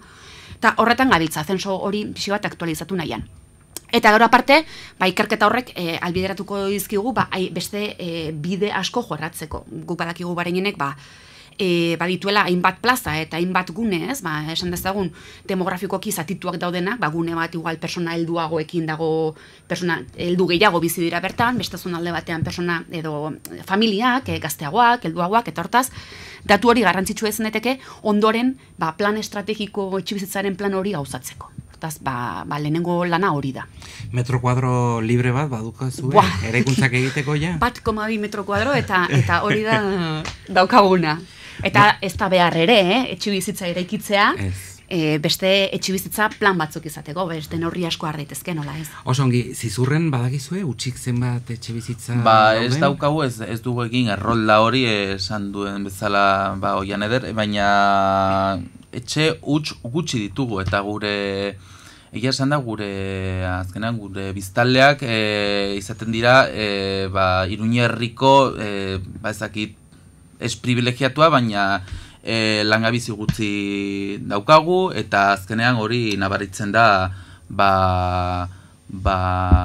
hoiek, esan duen bezala, etxe hutsak gutxi daukagu, eta gero, gure problema beste bat da, eta azkenean Zizueurko auzo batean, Ardoien, parcela asko oraindik eraikitze gabe daude, eta gero Nafarroko gobernuak, auzo bat egiten denean, Nafarroko gobernuak geratzen dira X metro karratu, eta hori deitzen da Nafarroko foru zorua. Eta haiek etxe sozialak eraikitu beharko dute, baina oraindik pasatu dira 7-8 urte eta partzelak hor daude. Bueno, eta Berriobeitin, herri nagusian behintzat artikan eta zenbat etxe dagoen utzi badakizu? Ez dakigu, erroldarik ez daukagu, bain Nafarroako gobernuak egiten du halako estadistika bat edo inkestak bat eta datu horiek bidaltzen dituzte eta horren arabera 200 bat inguru daude utzik. Baina ez dakigu zeintzuk diren, non dauden, pizka bat, Oian Ederrek esaten zuen bezala, badugu datu bat, baina ezin ditugu edo ez dakigu kokatzen, ez, non dauden edo. Etxebizitzaren inguruko ikerketak egitea ongi dago, Oian Eder, baino hau martxan joan tren bat da, ez da? Eta politikak ere egin behar dira, esate baterako beharrean dauden familiak laguntzeko, horiei bizitokiak emateko. Ez dakit zentzu honetan alokairua ere bultzatzen ote duzuen, zer egiten duzu, ez da? Bueno, barainengo errealitatea etxe hutsak gauza bat da, eta lehen aipatzen nuen ez da, beste errealitate batzuk ere badirela eta horiek eraintzat hartu behar dira. Gurean badago plataforma de las personas afectadas por las hipotecas, ez? Hipotekek eragindako personen plataforma badago, eta bueno, pues astero elkartzen dira, asteazkenero kulturetxean elkartzen dira, eta pasatzen dizkigute, udalarekin daukagunelako komisio misto baten bidez, pasatzen digute informazioa, eta komisio horretan bertan hartzen dira neurriak, denen artean hitz eginda eta adostuak martxan jartzeko, ezta? Eta bueno, pues badakigu gaur egun 13 familia daudela egoera larri batean. Egoera larri esan nahi dut, ez desauziatzeko zorian, baizik eta prozesu horretan daudela eta negoziaketa bidean daudela. Hortaz, errealitate hori hor dago, ezta? Beste errealitatea da 13 familia hoiek ez direla dauden egon daitezkeen kasu guztiak. Azkenean, olako komisioetara, olako plataformetara gerturatzen diren familiak direla oso gutxi, 125, 130, estimazio bat eginda. Eta hortaz, beste familia batzuk, seguraski beste soluzio bide batzuk aurkitzen dituzte, eta edo desauziatuak dira, kanporatuak dira, eta guk herrian ez dago horren konstantziarik, ez izan daiteke. Baina bai egia da, gaur egun dazkogun 13 familia horiei, eta etorra daitezkeen beste familia behar etxebizitza beharra duten familia horiei lagundu behar zaiela. Alokairuarena aukera bat da. Zein da Bareinek duen arazoa? Propietatean ez duela inolako etxebizitzarik. Hortaz, Nafar gobernuarekin harremana sustatu nahi da eta inguruko herriekin ere bai. Hain justu ere, realojoak edo gertatzeko, guk ez balen badaukagu horren aukerarik, gutxienez Nafarroko gobernuak aukera hori berarekin lantzea, eta inguruko Iparretxe Bakoitzen, edo beste inguruko herrietan ere bai, aukera hori egon dadin. Lanak ikaragarriak dira egiteko arlo honetan. Gutxienez Barainenen, habilitatu genuen edo aukera eman genuen, bajerak eta entreplantak, entre soleiru arteko bulego horiek, etxibizitzara egokitzeko ordenantza bat sortu genuen, pentsatuz, horrela, jendeari aukera emango geniola, herrian bertan bizitzen geratzeko, eta, horrelako kasu berezietarako ere bai, behar berezia dituzten familiei edo irtera bat emateko. Gero beste menorri bat ere egon daiteke, ez da, Nafarro gobernuak ere bai, aipatu duenez gero, lege berri, etxebizitza lege berri baten lanketan daudela, eta bertan, emergentzia sozialeko etxebizitzak ere ikitzeko aukera, edo alokatzeko, mantenimendua egiteko, ikusi beharko dare lege hori zertan geratzen den, baina gutxienez, Bareinenek badu lan hildo bat, eta horrendikan gozatzen ari bagara ere, nik uste dut bide zuzenean gaudela beharrei erantzuteko. Zizurren jongondan etxebizitzaren inguruko politika lan hildoa, zein da, zer neurri hartuta dituzue, zer behar daude herrian? Egia esan da, bakarrik, Oian Ederen nik uste dut oso ongi azaldu du, baina Zizurren bakarrik 3 familia izan dugu, kasu larrietan, eta azkenean, uste dut familia bat, joan da, Iruñerriko zakitez herrietara, eta gero beste 2 familia udalak eta zerbitzu sozialekin pisu bat hartu dugu, eta laguntzen diegu Zizur nagusia udaletxean ez daukagu, udalan ez daukagu Bareinen bezala pisu edo etxe bizitza propioak. Eta hori azkenean problema larria da. Ez ditugu horiek eta ze interbide ematen diegu familia hauei, nahiko larri izaten da. Eta bai, zerbitzu sozialekin ordaintzen dugu, hori, alokatzen duten pisua, hori, diru hori eta baita ere, argia eta beste suministro, ordaintzen dugu. Eta gero, esate baterako gazteek jabeak izan daitezen ez, baino alokatzeko pisu bat, behintzat gurasoen etxea usteko, horretarako laguntzak ematen dituzu ez, eta ez da erresa izanen ere. Oraingoz ez, baina nik uste dut gauza hauek Nafarroko gobernuak apostu handia izan behar duela. Eta egin behar dute, hori, plan hori edo legeen foral bat edo... Beraz, neurri globala izan behar da.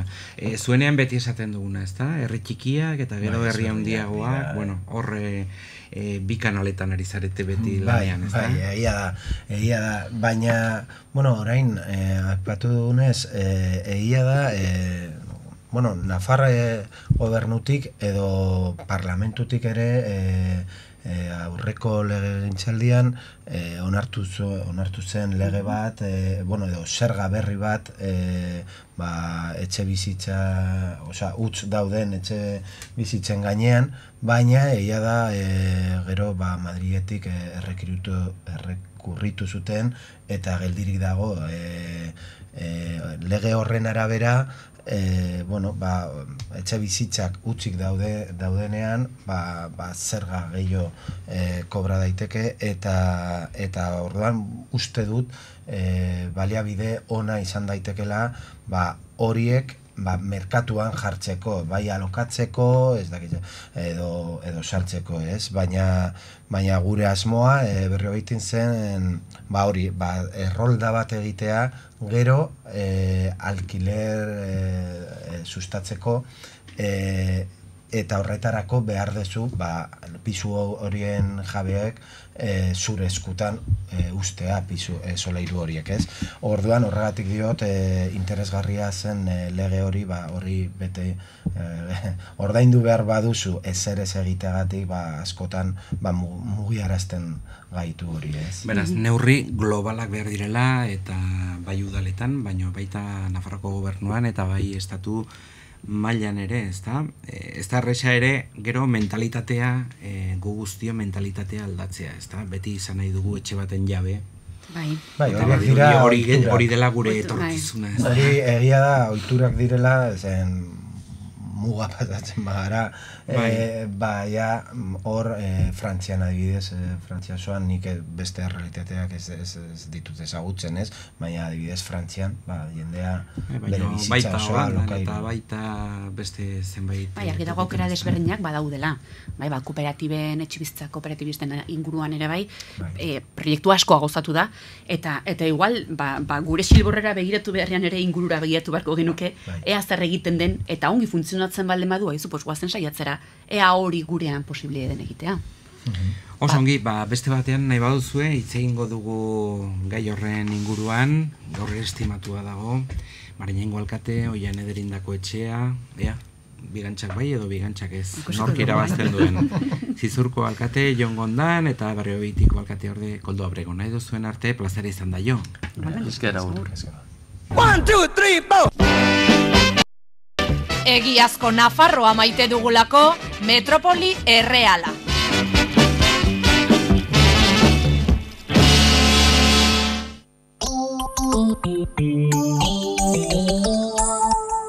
Reformas CIA. Era guztietako zaharberritzelan garantizatuak, gremio guztiak zeure esku arkitektoa eta dekoratzailea ere badugu.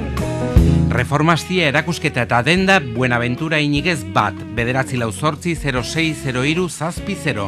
Reformastia, gure konpromisoa zure lasaitasuna.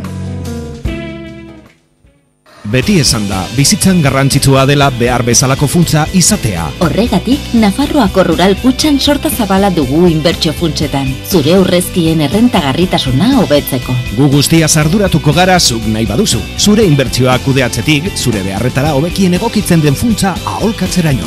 Zatoz Nafarroako Rural Kutxara, badabil.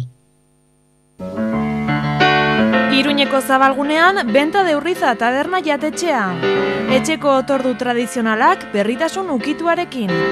Astelenetik larun batera, eguneko menua 15,80 euroan, igande eta jai egunetan, menu berezia 30 euroan. Benta de urriza taberna jatetxea Paulino Caballero 12, erreserbak 948 154 telefono zenbakia. Una camioneta gris. Atarrabian Manauto. Mekanika eta elektrizitatea, mantentzelan orokorra. Manauto. Errondoa 2, Atarrabia. 948 330303. Optika Joaquín Alforja. Orain aurrentzako ikusmen terapia euskaraz. Begi alferra, estrabismoa, arazo binokularra. Optika Joaquín Alforja. Orain aurrentzako ikusmen arazoak hobetzeko terapiak ere eskaintzen ditugu. Optika Joaquín Alforja, udaletxeko plaza bat, Iruñea. Aurten Irlandara. Best hizkuntzak atzerrian. Aurten ingelesa Irlandan. Argibideak bestidiomas.com. Metrópoli forala.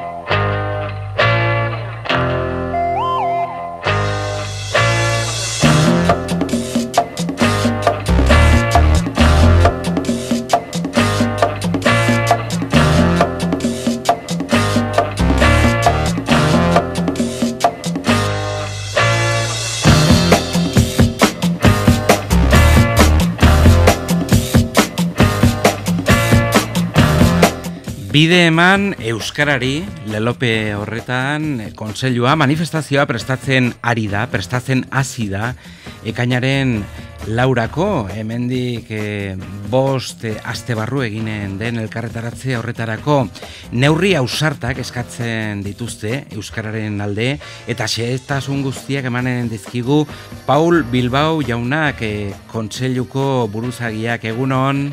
Egunon, Peio. Bueno, eta neurri ausart horiek zein dira eta nori eskatzen dizkiozu, Bueno, pues neurri ausart horiek atzo urte bete anaitasuna kiroldegian agertu genituen, ezta?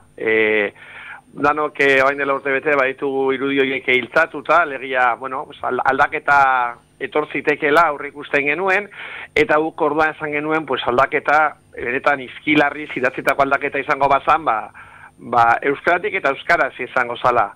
Orduan agian entzule gogoratuko dute orduan, zenolako performance hain genuen eta zutabe batzu jarri genituela, ez da, neurriak behar direlako araubideak, neurriak behar direlako plangintzetan eta neurriak behar direlako baliabideetan. Eta besteak beste, bueno, pues hori ere beste behin eskatuko du ekainaren 4. Eta zertan zehaztu nahi dituzue, neurri hori ekain zuzen ere? Akaso, bueno, guk ikusi dugu eta hori ere aitortu behar da, azken urtean aldaketak izan direla eta gobernu berriak ere keinuak eta bueno, neurri batzuk hartu dituela, eta hori ere aitortu behar zaie, zalantzarik ez, baina iruditzen zaigu urratz bat arago egin behar dela, ez da, guk adibidez kezkaz bizi izan genuen alderdien arteko negoziazioak egin zituztenean, esaterako euskararen legea desadostasunen kutxa horretan sartu izan, ez da? Hainen zuzen ere horren beste aldiz atera gara kalera lege horrek Nafarrak diskriminatzen dituela esateko eta hor ikusi genuen, ez zala justua desadostasunetan sartzea. Baina, iruditzen zaigu, lege horrek gero ekarri zituen hainbat dekretu, eta hor baditu buruan, euskaraen erabilera utzeko 2/2003 foru dekretu eta bar, hor ere aldaketarik ez dela egon, eta iruditzen zaigu, korpus juridikoan ere aldaketak behar direla. Plangintzetan ere, uste dugu, badala garaia Nafarroko administrazioa benetan hizkuntza eskubideen bermea albidetuko duen plangintza bat abian jartzeko. Eta baliabidetan, hori ere abenduan esan genuen, egia da, aldaketa egonda, zalantzarik ez, deno bagenekien ez, zenolako baso mortuan bizizan da euskalgintza azkenengo urteetan UPNren politika bortitzaren ondorioz. Eta egia da hor, aldaketa batzuk egon direla. Baina, gure ustez horre aldaketa ausartagoak egon beharko lirateke. Eta horien artean izan daiteke euskararen legearen aldaketa bera. Hori ere bai, alegia, nik uste dute, hainbat urtez salatu izan dugu ez, legeak bera nola uler daitekeen tuterako herritar bati eskubide batzuk aitortzen zaizkiola da ez zaizkiola etortzen Berriozarko bati beste batzuk eta Baztango bati beste batzuk. Gainera, kezkatu gintuen hor erabili zituzten argudio batzuk eta manifestazioare hori salatzeko baliatu nahi dugu, ez da? Hor, alderdi batzuk, eta gero ikusi dugu Nafarroko gobernuak urrat txiki batzuk eman dituenean ere zelan astoratu diren sektore batzuk, esan ez hori diskriminatorioa dela, eta bar. Eta guk esan behar dugu, benetan, oreka sozialaz hitz egiten badugu, justizia sozialaz hitz egiten badugu, berdintasunaz hitz egiten badugu, hizkuntza eskubideak ezin ditugula albo batera utzi. Ezin duzu aldarrikatu zu justizia sozialaren alde egiten duzula, eta gero onartu lege bat egotea non herritarrak bizi diren herrian arabera diskriminatzen dituen. Eta hori ere, horretarako ere baliatu nahi dugu manifestazioa. Bideman euskarari azkenean, bideman justizia sozialari, bideman bizikidetzari, bideman orekari. Euskaraz bizi nahi dugulako eta esan bezalaxe ekainaren 4an Iruñean izanen da manifestazio hori. Ezaugarri berezi zenbait izanen ditu elkarretaratze horrek? Hirugarren ezaugarria alegia, ez? Bideman euskarari, hiru bidetatik kudeatzen dugu mezu hori, ez? Bideman euskarari nolabait gobernuari esateko arditzagun neurri ausartak eta gainera horre ongo dan jende guztiak babestu egingo duela gobernua. Horre abenduan Nafarroko parlamentuan agerraldi bat egin genuen, kontseilua eta gure bazkideak, eta beste behin eskua luzatu. Badakigulako beste aldu batzuetatik jarragen astoratuko direla. Nik uste dut, gobernuak ikusten badu, euskalgintzaren babesa, herritarren babesa duela, horrek lagunduko diola, lehen esan dagoa, ez? Neurri ausartagoak hartzera. Eta horretarako ere baliatu nahi dugu manifestazioa. Ikusteko neurri ausartek badaukatela herritarren babesa. Eta bestea, eta hirugarren adarra edo, azken urteotan, euskalgintza, euskaltzaleok, berdin jarraitzen dugu lanean. Hori ere erakutsi behar da. Proiektuak sortzen jarraitzen dugu, dinamikak sortzen jarraitzen dugu, gero eta herritar gehiago, euskal bizitzeko auto hartzen dute, eta arrotasun puntuat, hori, beti izaten dugu, arrotasuna, ez arrokeria, hori ere erakutsi nahi dugu Iruñeko karriketan ekainaren 4an. Euskaraz bizi nahi duen gizarte hori ere egon badagoela eta gogotsu dagoela. Osongi eta ekainaren 4aren aurretik Paul Bilbao mezua zabaltzeko beste zenbait agerraldi eta ekitaldi eginen dituzue eta horien guztien berri emanen dugu Euskal Herria irratian. Estimatua dago Paul Bilbao kontseiluko buruzagia. Nahi duzun arte ongi izan besarkada handi bat. Zuei. Auzolana gustatzen zaigulako Metropoli Korala.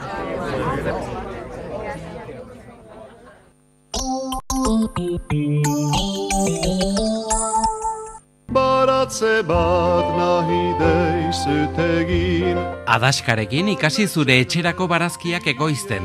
Baratza modu jasangarrian lantzen erreza da.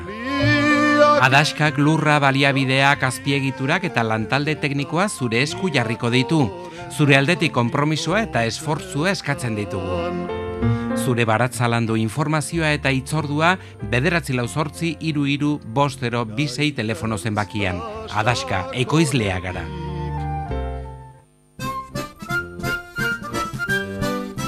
Klinika Dental Txantreak bezero adiskide eta auzolagun guztiei jai zoriontsuak opa dizkizue. Klinika Dental Txantrea Donestebe kalea 10 eta 948 13 11 20 telefono zenbakian. Padi atenditzen dugu. Izan festa on! Iruñetik gertu eta eskualde zeharo euskaldunean, Maizpide Lazkauko euskaltegi barnetegia. Urritik eta urtarriletik aurrera, euskaraz bizi giro lasai eta atseginean, ikasturte osoa edo hilabetez hilabeteko egonaldiak. Maizpide euskaltegi barnetegia, aurten familia euskaldunetan egoteko aukera, bakarkako ikastaroak eta larun batetan 4 orduko ikastaroak. Maizpide euskaltegi barnetegia, argibideak 943 888 992 zenbakian, eta errepara ikastaroen prezioei, Maizpide euskaltegi barnetegia, Lazkao. Munduan zehar ibiltzen gara gustuko duzun opari hori eskura jartzeko. Hitu opari denda zure ametxetako guzti-guzia. Hitu, Merkader Eskalea, Iruña.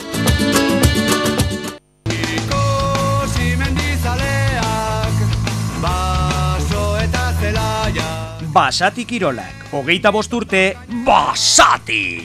Errekoletak 8, Baratxurien plaza, Iruña.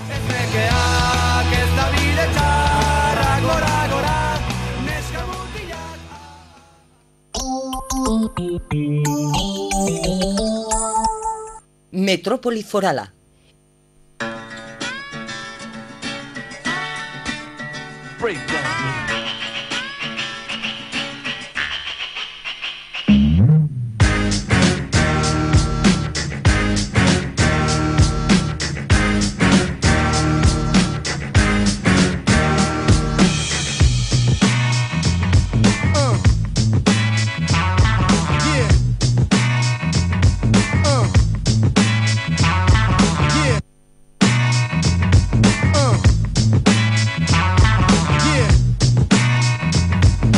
Jarraian Mikel Meoki telekomunikazio ingeniaria hartuko dugu gurean, egunon eta ongi etorri. Egunon Peio, mi esker. Plazera da zu hartzea gurean, gaur Big Datari buruz hitz eginen dugu. Big Data zer den, adibidez, Googleen egunero bilioi bat, batekin, bilioi bat, baino gehiago egiten diren konsultak, Twitterren 250 milioi tweet txio zabaltzen dira, 10.000 erosketa segunduko egiten ditugu mundu honetan kreditu txartelekin, eta horrelako eguneroko mugimenduekin datu asko sortzen da, ezta? Edo supermerkatuan erosketak ordaintzen baditugu txartelarekin, osasun etxean hitzordua hartzen badugu online bidez, edo Amazonen, ezta? Bilaketa bat egiten badugu, edo autobusa hartzean ere, txartela pasatzen dugunean, edo Facebookera argazkiak igotzen ditugunean, zenbat datu eta zenbat aztarna uzten dugun bizitza honetan etengabe gainera. Bai, ez da horrela da Peio, bai, azken urte hauetan mundu digital honetan etengabe gaude aztarna elektronikoa uzten. Egiten dugula eginda, telefono mobila gainean eraman da, pues, datuak uztan ari gara, pues, enpresa batzuei, bestei, zerbitzariei, eta horren inguruan sortu da Big Data edo Big Data inglesez esaten den bezala. Big Data, hori, bueno, datu masiboak eta horiek nola kudeatu, hori da fenomenoa, ezta? Horixe, bai, datuak sortu ondoren, datu horiek prozesatu behar dira. Eta normalean gainera datu hauek ez dira denak berdinak. Esan nahi dut batzutan argazkiak dira, SMS-ak, erosketak, eta datu kopuru handi hauek gestionatu, almazenatu eta prozesatu egin behar dira. Asko, bueno, aditu batzuk diote Big Data kontzeptuak ezagutzen ez ditugun galderak ezagutzeko balio duela. Askotan hainbeste jenderen hainbeste datu prozesatu ondoren, patroiak agertzen dira. Gizakiok ditugun patroiak edo naturak, eta honek sarritan prebizioak egiteko ere balio du. Dena den, Big Data zer da, fenomeno komertzial bat, esan nahi dut, Mikel, gehiago saltzeko eta bezeroen nahiak deskubritzeko balio izaten die zenbait enpresei, eta beraz datu hauekin enpresak sortzen dituzte, nola da fenomeno hau guztia? Edo baita ere administrazioak erabiltzen ditu bere beharretarako, edo? Bai, egia esan alor askotan sartu da oso fuerte, eta bai, alde batetik badu enpresa komertzialak, bezeroen izakera ikasi eta horren aurrean gauza bat edo bestea eskaintzeko aurreatzeko aukera, baina sektore askotan erabiltzen ari da. Bai medikuntzan, bai garraio munduan, eta azken hilabete hauetan ezagutu duen bezala, gobernuek edo gobernuen espionaje agentziek ere Big Data bezalako erramintak erabiltzen dituzte. Beste egun batean hitz egingo dugu sektoreka Big Data honek zer aplikazio dituen, ezta? Esate baterako modari dagokionez, edo futbolean, edo publizitatean, edo medikuntzan zuk esan duzun bezalaxe. Aurrekoan irakurri nuen Amerikako estatu batuetan Googleen, ez dakit zenbat milioi sarrera egin zituztela, buruko mina daukat Googleen, ezta? Eta horren bitartez jakin zutela gripea bazetorrela, ezta? Zuk esan duzun bezalaxe, aurreratu duzun bezalaxe, Big Dataren bitartez jakiten ditugula gertatuko diren hainbat gauza, ezta? Hori ere horrela gertatzen baita. Esan dugu, kazetaritzarekin lotura handia duela esate baterako Big Datak, eta hori argi eta garbi ikusi da ikerketa kazetaritza egiten ari den momentu honetan batez ere Panama Papersekin, ezta? Panamako paperekin hor Big Data presente. Bai. Big Data normalean iturri ezberdin askotako datuak prozesatzeko balio du, baina erraminta honek kasu honetan balio izan du Panamako paperak prozesatzeko momentuan. 2,6 terabyte izan dira, ejemplu bat jartzeko, etxean 1 gigako ordenadore bat balin baduzue, ordenadore hori bezalako 26 ordenadore informazioz beteta. Eta gaina informazioa oso ezberdina. Badaude argazkiak, e-mailak, PDF-ak, artxibo enkriptatuak, izugarrizko informazio kantitate hau gestionatzeko modua Big Datan erabiltzen diren erramintak erabiltzea izan da. Gestionatzeko eta emateko, ezta, informazio mordo bat dago, baino tanta bat besterik ez digute ematen egunero, ezta? Izen propio bat, beraz badaukagu hemendik, ez dakit 4 menderaino, ezta? Bai, ez da bakarrik hortik ateratzen den informazioa, gero hortik ateratzen dituzten izenak edo datuak beste datu publikoekin ere kontrastatu behar dituzte. Orduan, kazetarik badute sekulako lana hortik ateratako informazioa destilatu, eta egunkarian berri bat sortzeko. Ikerketa honen atzean nor dago? Ikerketa honen atzean, hau artxiba lortu zutenean, kazetari talde batengana jo zuten, bada kazetari talde nazioarteko bat. Bai, nazioarteko bat, autonomoa dena, eta hauek egon dira Europan sarean lan egiten kazetari ezberdinak, eta bai jo zutela egunkari ezberdinetara.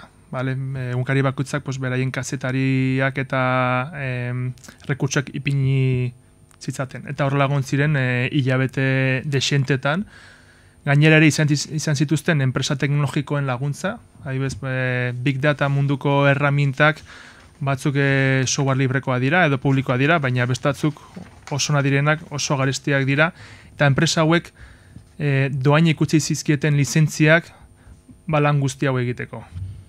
Datu kantitate izugarri hau ezagutu dugunean, niri burura etorri zait behintzat esate baterako Wikileaksekin gertatu zena. Hor ere informazio oso sensiblea zegoelako politikari dagokionez, eta non dago Wikileaks sortu zuen gizona orain? Bai, hortxe ez da, ezin atera. Kartzelatuta enbaixada batean, ez da? Bai. Bueno, eta hori bezala beste izen propio bat ere, Snowden, ez da? Horixe. Hor eskandalu zenbait ere sortu direla, ikerketa kazetaritzarekin hasi gara, baina espioitzarekin ere ari gara, ez da? Bai, Snowdenek ezagutaratu zuen Big Dataren alde iluna eman demagun. Nola gobernuek erabiltzen dituzten guk hasieran hitz egindako aztarna digital horiek beraien espioitza egiteko. Eta guzti genuen ez zela hain larria edo ez zela hain beste informazioetan sartzen, baina Snowdenek azaldutako informazioen ondoren ikusi genuen nola Merkel bezalako pertsona bati telefona pintxatuta zuten, eta nola erabiltzen zituzten metadatoak jende asko aztertzeko. Metadatuak badira gure arrasto elektronikoa. Demagun guk argazki bat atera, dei bat egiten dugunean, hori prozesatzea ere ez da oso erreza. Argazki ikusi behar da, edo programa berezi batzuk behar dira. Baina argazki horrek badu horlako metadatu txiki bat, badiona nork ateraun argazkia eta non. Orduan, informazio horrekin ere sarritan konklusio izugarrek atera dituzte, eta, bueno, espioitza mundurako oso baliagarriak izan dira. Dena den, espioitza horretan, Google, Apple, Facebook eta bestelako sare sozialak ere laguntza eman beharko zioten, ez da, gizon honi? Edo ez? Beraik ofizialki diote, Amerikar gobernu hori ez diotela inongo daturik ematen sare soziala, baina nire susmoa bestaldekoa da. Eta non dago Snowden orain, ez da? Errusian, oso gerrezpanago. Horixe, bai, Errusian dago. Eta bere atzen nor dago Putin, hori ere esan izan da, ez da? Ez dakit ez hori jakingo dugu, baina... Beraz, politikariak eta administrazioak ere ez daudela batere blindaturik, ez da? Ez, hori da arrasto ustearen arriskua. Eta horregatik sartzen dira hackerrak esate baterako etxe zurian. Horixe, bai. Badiote horlako gerra ilun bat dagoela edo ezkutatuta dagoen gerra bat, aizutzen ere internet munduan eta datuen munduan, eta gaur egun informazioak asko balio du, eta gobernuek rekurso asko ipintzituzte hoiek lortzeko. Beraz, ez dakit, herripagainan bizi den hacker batek badauka aukera usue barko zen ordenagailuan sartzeko. Ez dakit ja, inbesteraino, baina izan liteke, bai. Hori ez da gehiegi, ez? Etxe zurian sartzen bali badira, ez da?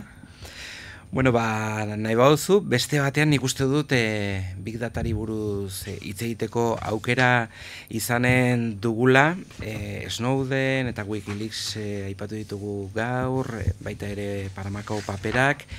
Bestelako sektoreetan Big Datak zenbaterainoko zabalkundea daukan, hori aztertzeko beste batean etortzera gonbidatzen zaitut. Mikel Meoki, ingeniaria, zarazu, baina informatikaren munduan sartuta nola dago?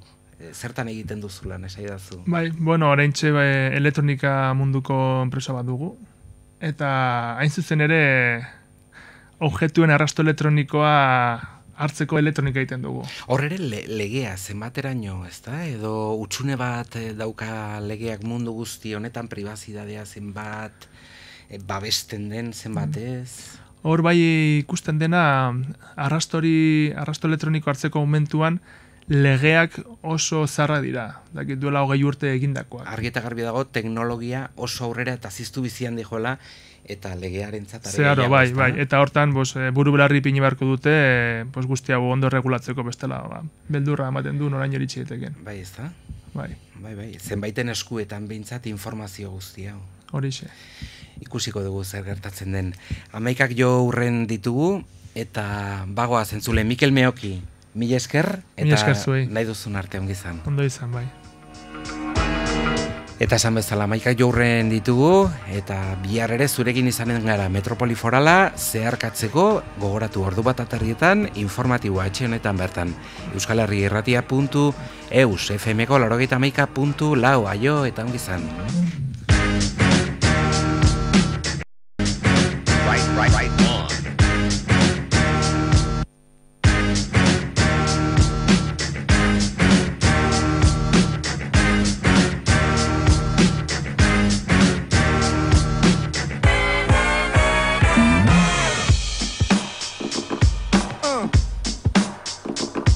Yeah.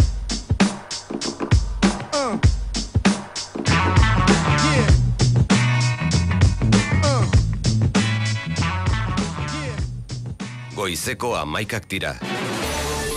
Euskadi Irratiko Informazio Zerbitzuak. Albisteak.